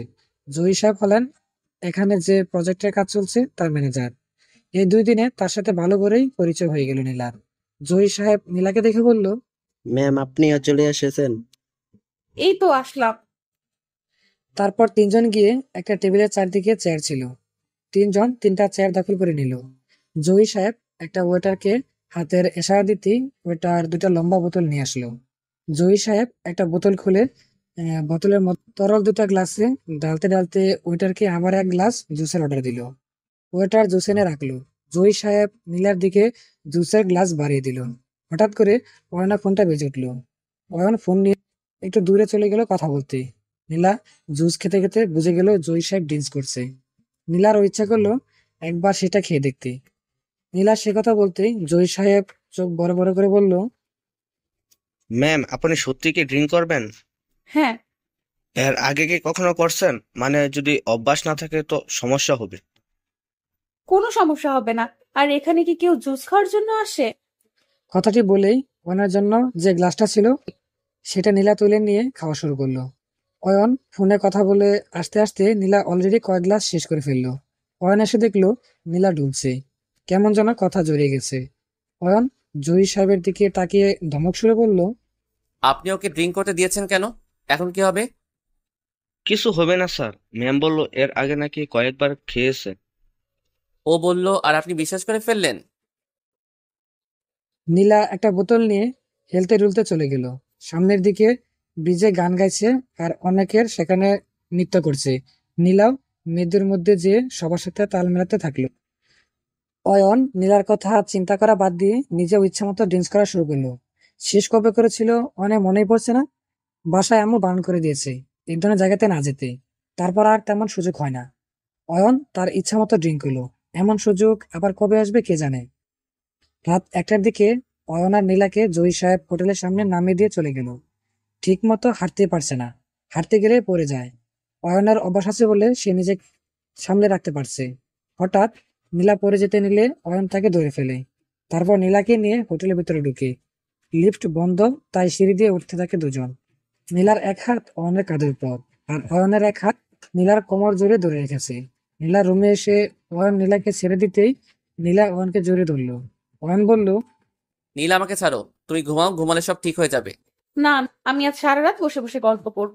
ঠিক আছে, তুমি গল্প করো, আমি যাই, আমার ঘুম পাচ্ছে। না, তুমি কোথাও যাবে না, আজ আমার সাথে থাকবে তুমি।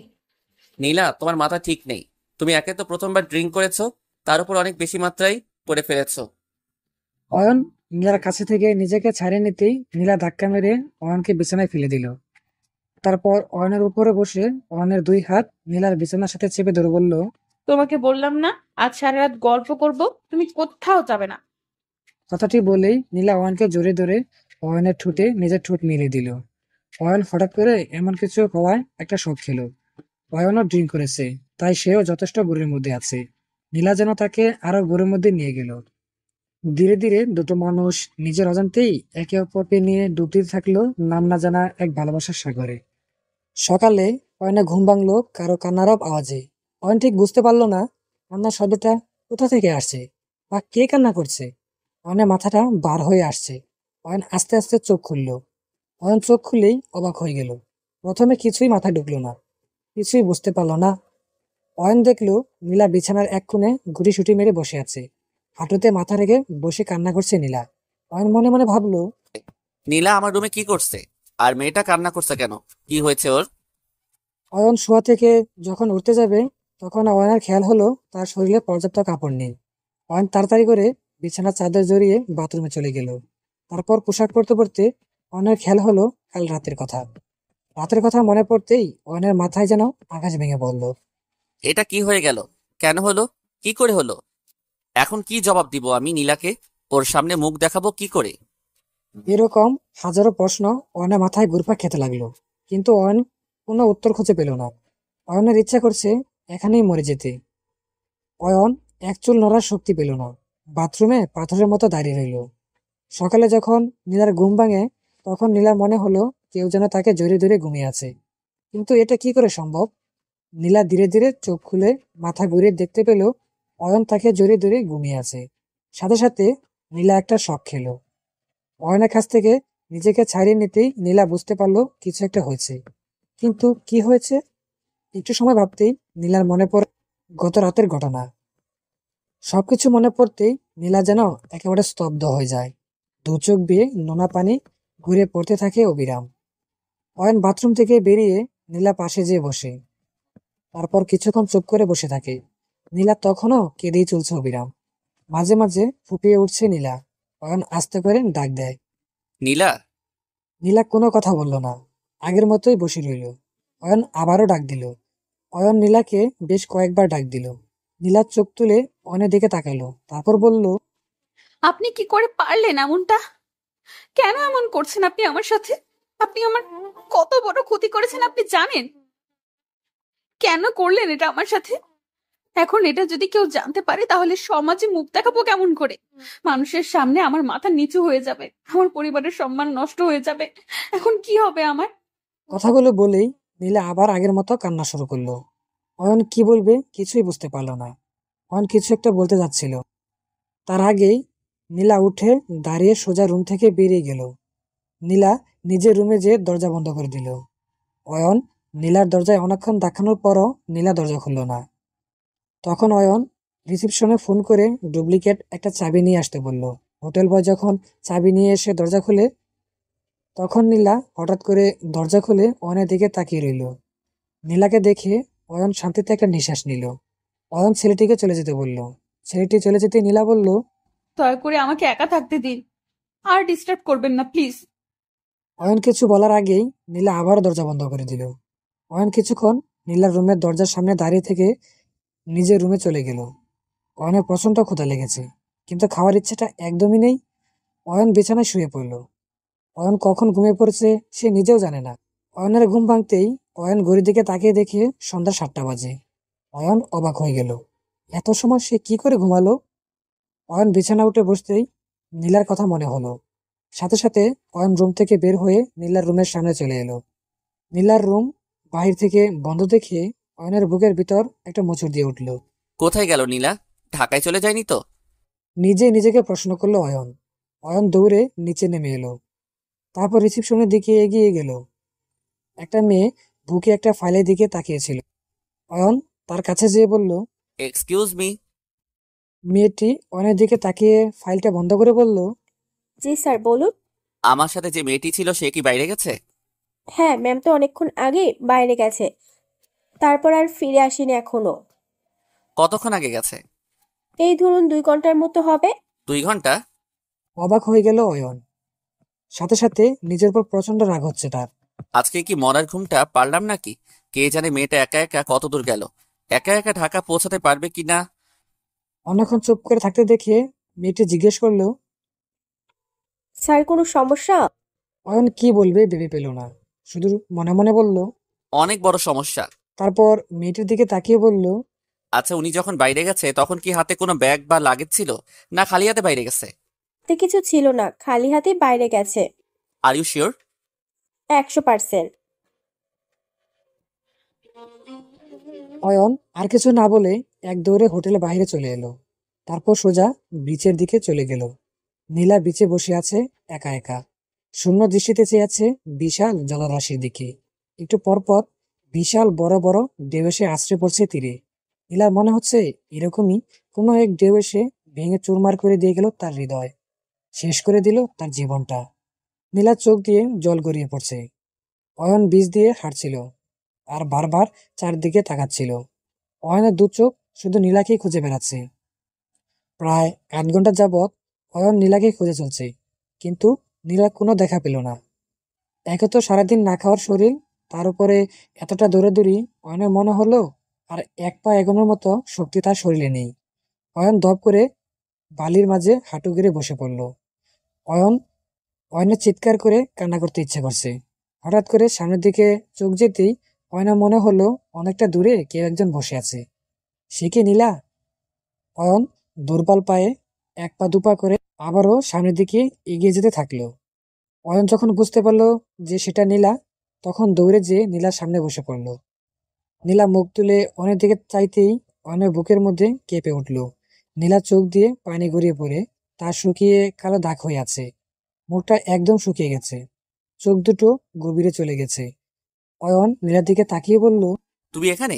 আর আমি তোমাকে খুঁজে মরছি। হোটেলের রুমে তুমি নেই, বিচে এসে এত খুঁজেও তোমায় পেলাম না।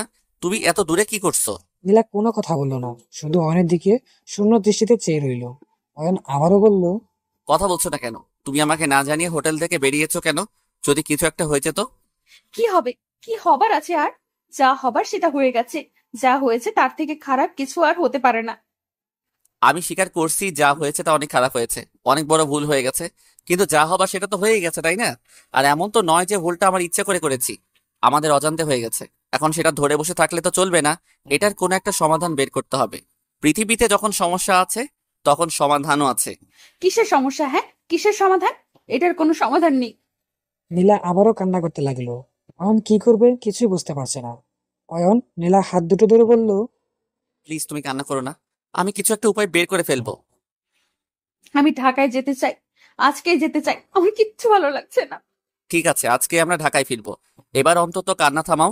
তুমি যে এত কান্না করতে পারো আমার জানা ছিল না। কথাটি বলেই অয়ন হা হা করে হাসতে লাগলো, কিন্তু নীলা কিছু বলল না। অন্য সময় হলে অয়নের এমন হাসি দেখে নীলা এতক্ষণে মনে মনে অয়নের 14 গোষ্ঠী উদ্ধার করে ফেলত। কিন্তু এখন যে নীলার মুখে সমস্ত কথা হারিয়ে গেছে। অয়ন নীলাকে চুপ করে থাকতে দেখে বলল, দেখো তো, মনে হয় সারাদিনে কিছু খাওনি, মুখটা শুকিয়ে কি অবস্থা হয়েছে। হোটেলে চলো, খেয়ে তারপর রওনা দেয়া যাবে। নীলা অয়নের সাথে হোটেলে ফিরে এলো। হোটেলে এসে অয়ন খাবারের অর্ডার দিল। টেবিলে খাবার আসার পর নীলা বলল, আমার খেতে ইচ্ছে করছে না, আমি খাবো না। তোমার তাহলে আর ঢাকায় ফেরা হলো না? কেন? খাবার না খেলে তোমাকে আমি ঢাকায় নিব না, এখানে রেখে যাব। অয়ন নিজের হাতে নীলার মুখের দিকে খাবার এগিয়ে দিয়ে বলল।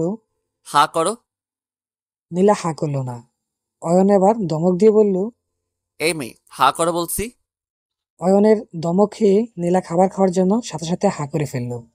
অয়ন নীলাকে খাইয়ে দিল। নীলা খাবার খেতে খেতে মনে মনে বলল, শালা বজ্জাতের বাচ্চা, আমি তোকে বলেছি আমাকে খাইয়ে দিতে হবে? আমার কি নিজের হাত নেই?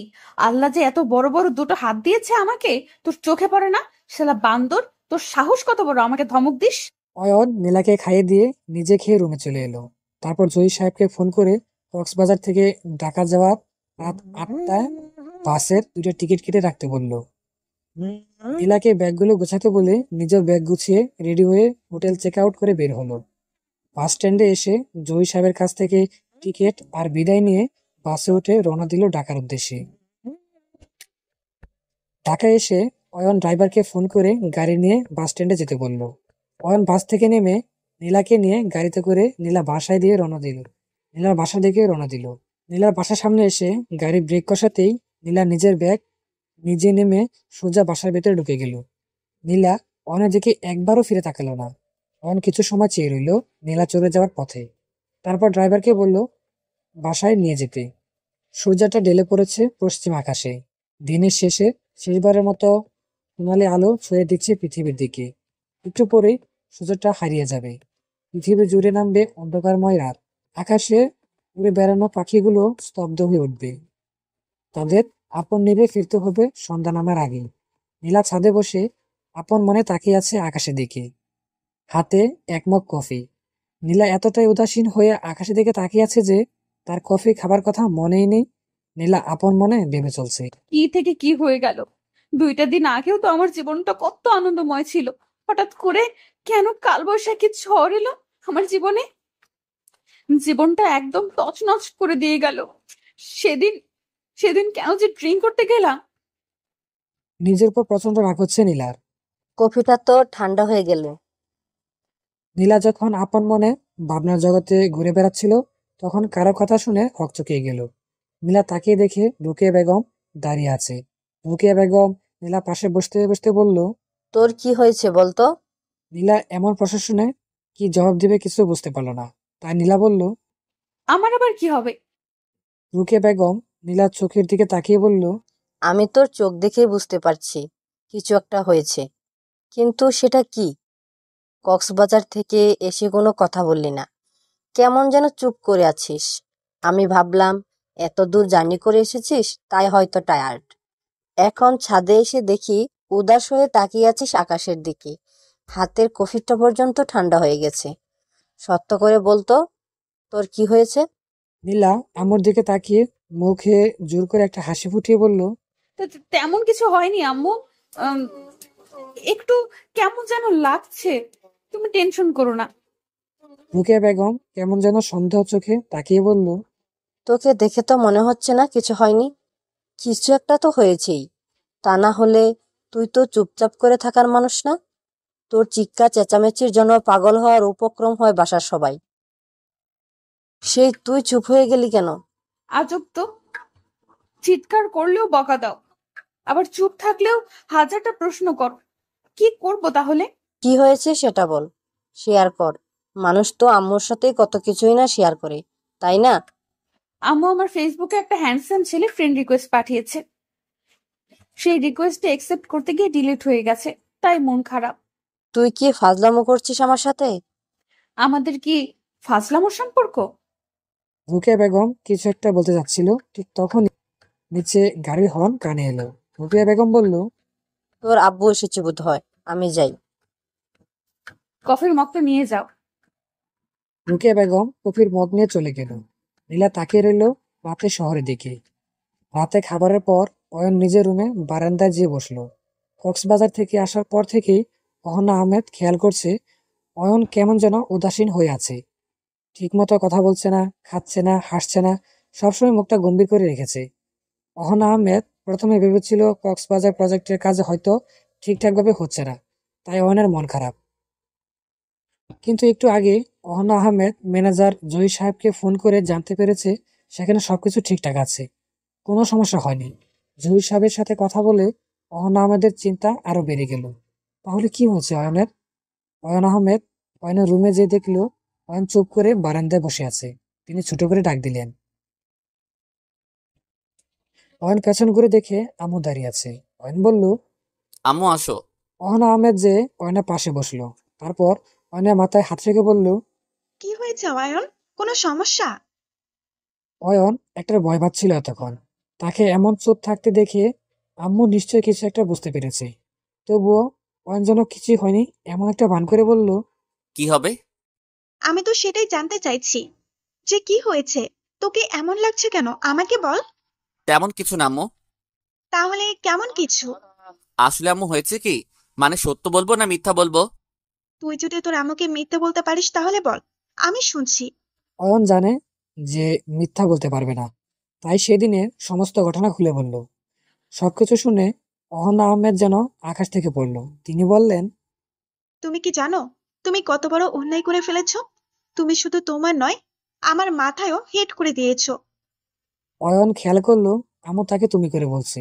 অহনা আহমেদ যখন রেগে যায় তখন তুমি করে বলে। অয়ন শুকনো গলায় ডুব গিলে বলল, আসলে এমনটা হবে তা কখনো ভাবতে পারিনি, আর সবকিছু আমাদের অজান্তেই হয়ে যায়। তো এখন কি করতে চাইছো? আমি জানি না। তুমি না জানলে কে জানবে? তারপর দুজনেই চুপ করে বসে রইল কিছুক্ষণ। অহনা আহমেদ অনেক ভেবেচিন্তে বলল, একটা সমাধান আছে। কি? কাল আমরা নীলার বাসায় যাব, বিয়ের প্রস্তাব নিয়ে, তারপর তোমাদের বিয়ে হবে, বাস। এটাই কি সমাধান? হ্যাঁ, একমাত্র সমাধান। ঠিক আছে, কিন্তু কিন্তু কি? নীলার মা বাবা, নীলা কি রাজি হবে? নীলার বাবা মাকে আমি রাজি করাবো, আর তুই নীলার সাথে কথা বল। অয়ন খেয়াল করলো আম্মু তাকে আবারও তুই করে বলা শুরু করেছে। তার মানে আম্মু রাগ পড়ে গেছে। তারপর অয়ন আম্মুর সাথে কথা বলতে থাকলো। সকালে নীলার ঘুম ভাঙতেই রুকিয়া বেগম বলে গেলেন, আজ পাত্রপক্ষ নীলাকে দেখতে আসবে, তাই ফ্রেশ হয়ে তাড়াতাড়ি নাস্তা করতে। আম্মুর কথা শুনে নীলা অবশ্য অবাক হলো না, কারণ নীলার পড়াশোনা শেষ হওয়ার পর থেকেই আম্মু মাসে 2-1 বার এই পাগলামিটা করে। নীলা ফ্রেশ হয়ে নিচে গিয়ে নাস্তা করে রুমে চলে এলো। কিছুক্ষণ পর নীলার রুমে প্রবেশ করলো মিষ্টি। নীলা তার জন্যই অপেক্ষা করছিল। নীলাকে দেখতে আসবে আর মিষ্টি আসবে না, তা কি করে হয়? মিষ্টি নীলা বিছানার উপর বসতে বসতে বলল, ওহ, বাইরে যা গরম পড়েছে, একদম ঘেমে গেছি। তোর তো দেখি নাকও ঘেমে গেছে। এটা আবার কেমন কথা? পুরো শরীর যখন ঘেমে গেছে তখন নাক বাদ থাকবে কেন? আরে গাথি, শুনিসনি যাদের নাক ঘামে তাদের বর অনেক ভালোবাসে। দূর, আমার কপালে বোধহয় বিয়ে নেই। আন্টি কত ভালো, প্রতি মাসে তোকে বিয়ে দেওয়ার জন্য ছেলে দেখে। আর আমার আম্মু, কতবার বললাম আম্মু একটা বিয়ে করব, আমার কথা কানেই তোলে না। সেটাই, যে যা চায় তা পায় না, যে পায় সে তা চায় না। নীলা আর মিষ্টি হাসতে শুরু করলো। বিকালের দিকে মিষ্টি নীলাকে সাজিয়ে নিচে নিয়ে এলো। মিষ্টি একটা সোফাতে নীলাকে বসিয়ে নীলা পাশে বসলো। নীলার বাবা মা পাশে একটা সোফায় বসে আছে। সামনে সোফায় পাত্রপক্ষ বসে আছে। নীলা একটু একটু করে মাথা তুললে সামনে তাকালো। নীলার সামনে বসে থাকা দুটো মানুষকে দেখে নীলা যেন 1000 ভোল্টের একটা শক খেলো। সামনে সোফায় অয়ন আর তার আম্মু বসে আছে দেখে নীলা হা করে চেয়ে রইল। অহনা আহমেদ আর নিজাম চৌধুরী একে অপরকে অনেক আগে থেকে চিনতেন। তাদের মাঝে ব্যবসায়িক সম্পর্ক ছাড়াও বন্ধুত্বপূর্ণ একটা সম্পর্ক আছে। যখন অহনা আহমেদ বললেন নীলাকে তার পুত্রবধূ করতে চায়, তখন নিজাম সাহেব না করার কোনো কারণই ছিল না। তারা একে অপরকে ভালো করেই চেনে। নিজাম রুকিয়া বেগমকে এই বিষয়টা নিয়ে বলতেই রুকিয়া বেগম রাজি হয়ে গেলেন। নীলা সবার মুখের দিকে একবার তাকিয়ে নিল, তারপর অয়নের দিকে তাকিয়ে বলল, এর আগে চলে আসছেন? আরে বাবা, আজকে তো সবে আমাকে পাত্রপক্ষ দেখতে আসবে, তারপর যদি দুই পক্ষের পছন্দ হয় তবেই না বিয়ে ঠিক হবে। আর বিয়ে ঠিক হলেই তো আপনাদের দাওয়াত দিব, তখন না হয় বিয়ে খেতে আসতেন। এত আগে এসে তো কোনো লাভ নেই, তাই না? নীলার কথা শুনে অয়ন বাদে রুমের সবাই চমকে গেল। কে কি বলবে কিছুই ভেবে পেল না। পাত্রী দেখতে এসে যদি পাত্রীর মুখ থেকে এমন কথা শুনতে হয়, তাহলে যে কেউ হকচকিয়ে যাবে। শুধু অয়ন জানে এই মেয়ের মুখে এই কথা অস্বাভাবিক কিছু না। সে এখানে কথা বলা কেন? নিজের বিয়ে ঠিক হয়েছে শুনে নাচতেও পারে। অহনা আহমেদ নীলাকে যতটুকু চেনে তাতেই সে বুঝতে পারলো ব্যাপারটা। তিনি নিজেকে সামনে নিয়ে নীলার দিকে তাকিয়ে বলল, এরপর এভাবেই সেদিনের মতো সবকিছু ঠিকঠাক করে চলে আসে। এভাবেই 2 দিন চলে যায়। আজ তাদের বিয়ে। বিয়ে সম্পন্ন হবার পর গাড়িতে করে নীলাকে নিয়ে চলে যায়। নীলা মুখটা এবার এমনিতেই হা হয়ে গেল। এবার যেন তার অবাক হওয়ার পালা। চিপসের প্যাকেটটা হাতে নিয়ে নীলা গাড়ি থেকে নামতেই সবাই হাসাহাসি শুরু করলো। নতুন বউ বিয়ে করে স্বামীর বাসায় আসার সময় যে চিপস খেতে খেতে আসে, এমন ঘটনা বোধ হয় এর আগে কখনো কেউ দেখেনি। বীরের মধ্যে থেকে আমার একটা ফ্রেন্ড বলে উঠলো, দোস্ত, এত দেখি বাচ্চা মেয়েকে বিয়ে করে আনছিস, বাল্য বিবাহের কেস খাসনি তো? পুলিশ কি জানে? অয়ন তার বন্ধুকে কিছু না বলে নীলা কানে কানে বলল, হাত থেকে কি চিপসের প্যাকেটটা ফেলবে, না ওটাও চিবিয়ে খাওয়ার নিয়ত করেছো? অয়নের কথা শুনে এতক্ষণে নীলার হুঁশ হলো যে তার হাতে একটা চিপসের প্যাকেট আছে। নীলা অয়নের কানে কানে বলল, ফেলে দিবে? না, গিলে খাও। না মানে বলছিলাম, এখনো কয়েকটা পিস চিপস প্যাকেটে রয়ে গেছে, এগুলো খেয়ে তারপর প্যাকেটে ফেলে দিই। আল্লাহর দোহাই লাগে, এবার খাওয়া বন্ধ করো। তোমাকে পরে আমি চিপসের ফ্যাক্টরিতে বসিয়ে রাখবো, তখন সারা জীবন ধরে চিপস খেও। বাহিরে সবার হাসাহাসি শুনে অহনা বেগম গাড়ির মধ্যে থেকে বাইরে বেরিয়ে এসে নীলার হাতে চিপস দেখে তিনিও হেসে ফেললো। নীলা চিপসের প্যাকেটটা ফেলে দিল। অহনা আহমেদ সবার দিকে তাকিয়ে বলল, এত হাসির কি আছে? ওদের ভেতরে নিয়ে এসো, নতুন বউ দাঁড় করিয়ে রেখেছো তোমরা। তারপর অয়ন আর নীলা একসাথে হেঁটে বাসার ভিতরে ঢুকতে যাবে, তখন সিঁড়িতে এসে অয়নের কাজিনরা বাধা দিল। সবাই একসাথে বলল, এভাবে যাও যাবে না। অয়ন সবার দিকে তাকিয়ে বলল, মানে তাহলে কিভাবে যাব?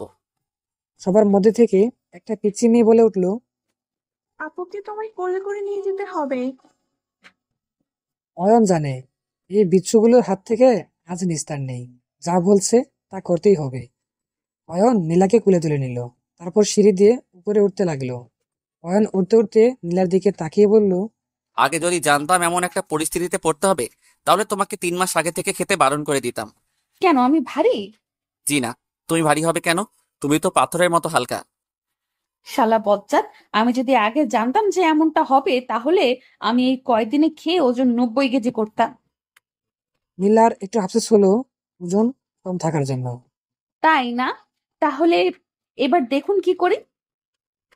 নীলা অয়নের গলা 2 হাত দিয়ে জড়িয়ে ধরেছিল। এবার ডান হাত দিয়ে অয়নের গলায় আস্তে আস্তে সুড়সুড়ি দিতে লাগলো। অয়ন বলল, আরে আরে, করছোটা কি? আমাকে ভারী বলা না? এখন কেমন লাগে? তুমি এটা বন্ধ করবে না ফেলে দিব? দিন, ফেলে দিন। তারপর সারা জীবন এমন কামলা খাটতে হবে? অয়ন জানে এই মেয়ের মাথায় তার কয়েকটা ছিঁড়া আছে, তাই বেশি কথা না বলে তাড়াতাড়ি করে পা চালিয়ে নীলাকে নিয়ে যেয়ে ড্রয়িং রুমে একটা সোফার উপরে ফেলে দিল। তারপর অয়নও নীলার পাশে বসে পড়ল। নীলা অয়নের দিকে তাকিয়ে বলল, আপনি আমায় ফেলে দিলেন কেন? কখন ফেলে দিলাম? আমি তো তোমাকে নামিয়ে রাখলাম। তাই বলে এত জোরে রাখবেন? বলেই নীলা কান্না করার মতো করলো। অয়ন বলল, এই, তুমি কি এখন কান্না করবে? সেটাই তো চাইছি, কিন্তু মেকআপ নষ্ট হয়ে যাবে, তাই কান্নাও করতে পারছি না। যাতে মাতাল তালে ঠিক। কথাটি অয়ন আস্তে করে বললেও নীলা অয়নের ঠোঁট নড়া দেখে বলল, কিছু বললেন? না। অয়ন আর নীলাকে ঘিরে ধরলো অয়নের কাজিনরা। তারপর শুরু হলো আড্ডা, সেলফি, গল্পগুজব করা। অনেক রাতে নীলাকে অয়নের রুমে রেখে আসা হলো। অয়ন বন্ধুদের সাথে আড্ডা দিয়ে রুম থেকে যেয়ে দেখে নীলা বিছানায় ঘুমিয়ে আছে। অয়ন দরজা বন্ধ করে এগিয়ে গেল নীলার দিকে। নীলার মুখের দিকে তাকাতেই অয়নের চোখ দুটো আটকে গেল। বউ সাজে নীলাকে আরো 1000 গুণ বেশি সুন্দর লাগছিল। নীলার মায়াময় মুখটা যেন কোনো এক মায়ায় আটকে দিয়েছিল অয়নের দু চোখ। অয়ন কতক্ষণ নীলার দিকে চেয়েছিল সে নিজেও জানে না। তারপর যখন অয়নের খেয়াল হলো নীলা বিয়ের পোশাকে ঘুমিয়ে গেছে, তখন অয়ন নীলাকে ডেকে তুলল। নীলার ঘুম ভেঙে যেতেই অয়নের দিকে তাকিয়ে বলল, সমস্যা কি? ডাকাডাকি করছেন কেন? মানে তুমি ঘুমিয়ে গেছো কেন? জেগেই বা থাকবো কেন? আজ আমাদের বিয়ে হয়েছে, আজ বাসর রাত, আমি তোমার বর। তুমি আমার জন্য অপেক্ষা না করে ঘুমিয়ে গেলে? ও, এত কথা বলেন কেন? আর বিয়ে হয়েছে বর, বাসর রাত, তাই বলে কি মাথায় তুলে নাচবো আপনাকে? তুমি কি আমায় অপমান করছো? এই মেয়ে, ভুলে যেও না আমি তোমার অফিসের বস। শালার গুষ্টি কিলাই তোর বসগিরির।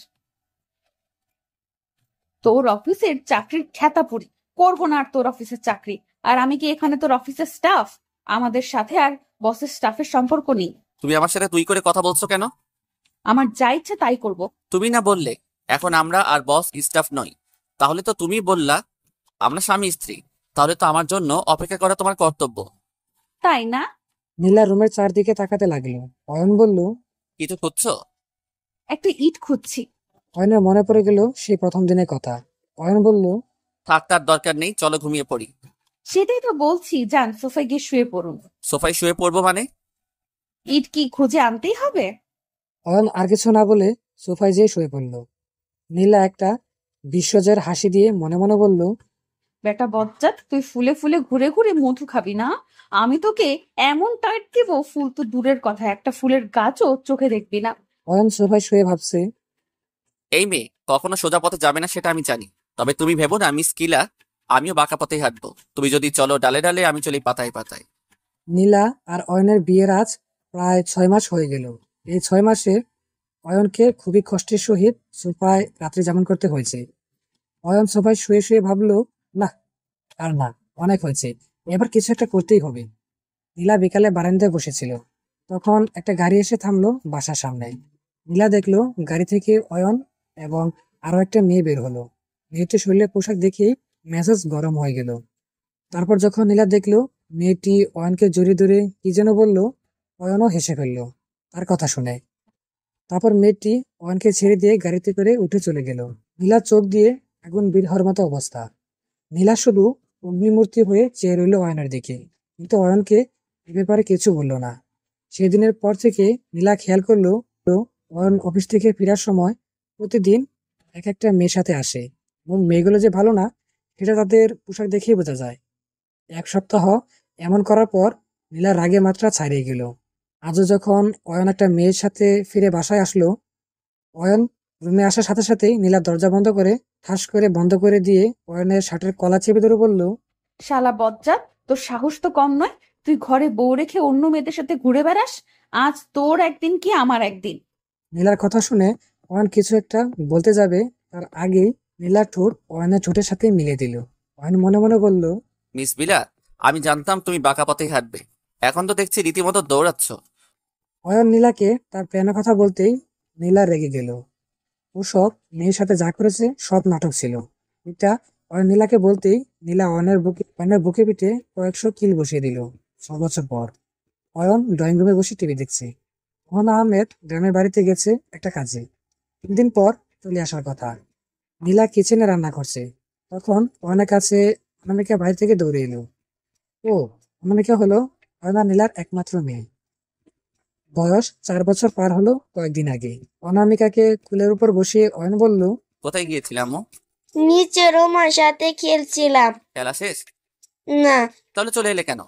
রোমা বলল আর খেলবে না, ওর ভাই ঘুম থেকে উঠেছে, ওর সাথে খেলবে। ও আচ্ছা। পাপা, আমার ভাই নেই কেন? তোমার ভাই লাগবে? হ্যাঁ লাগবে, অনেক সুন্দর একটা ভাই লাগবে।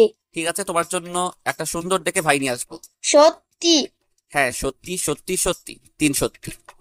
Thank you papa. বলেই অনামিকা অয়নের গালে একটা চুমু দিয়ে কিচেনের দিকে দৌড় দিল।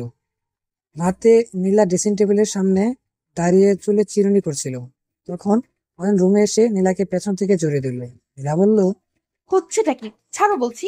বুঝতে পারছো না কি হচ্ছে? অনুশীলন হচ্ছে, অনুশীলন। মানে? অয়ন নীলার কাঁধে থুতনি রেখে বলল, দুপুরে অনামিকা বলল তার ভাই লাগবে, তাই তার ভাইকে আনার কার্যক্রম চলছে। বলেছে, বেহায়া একটা।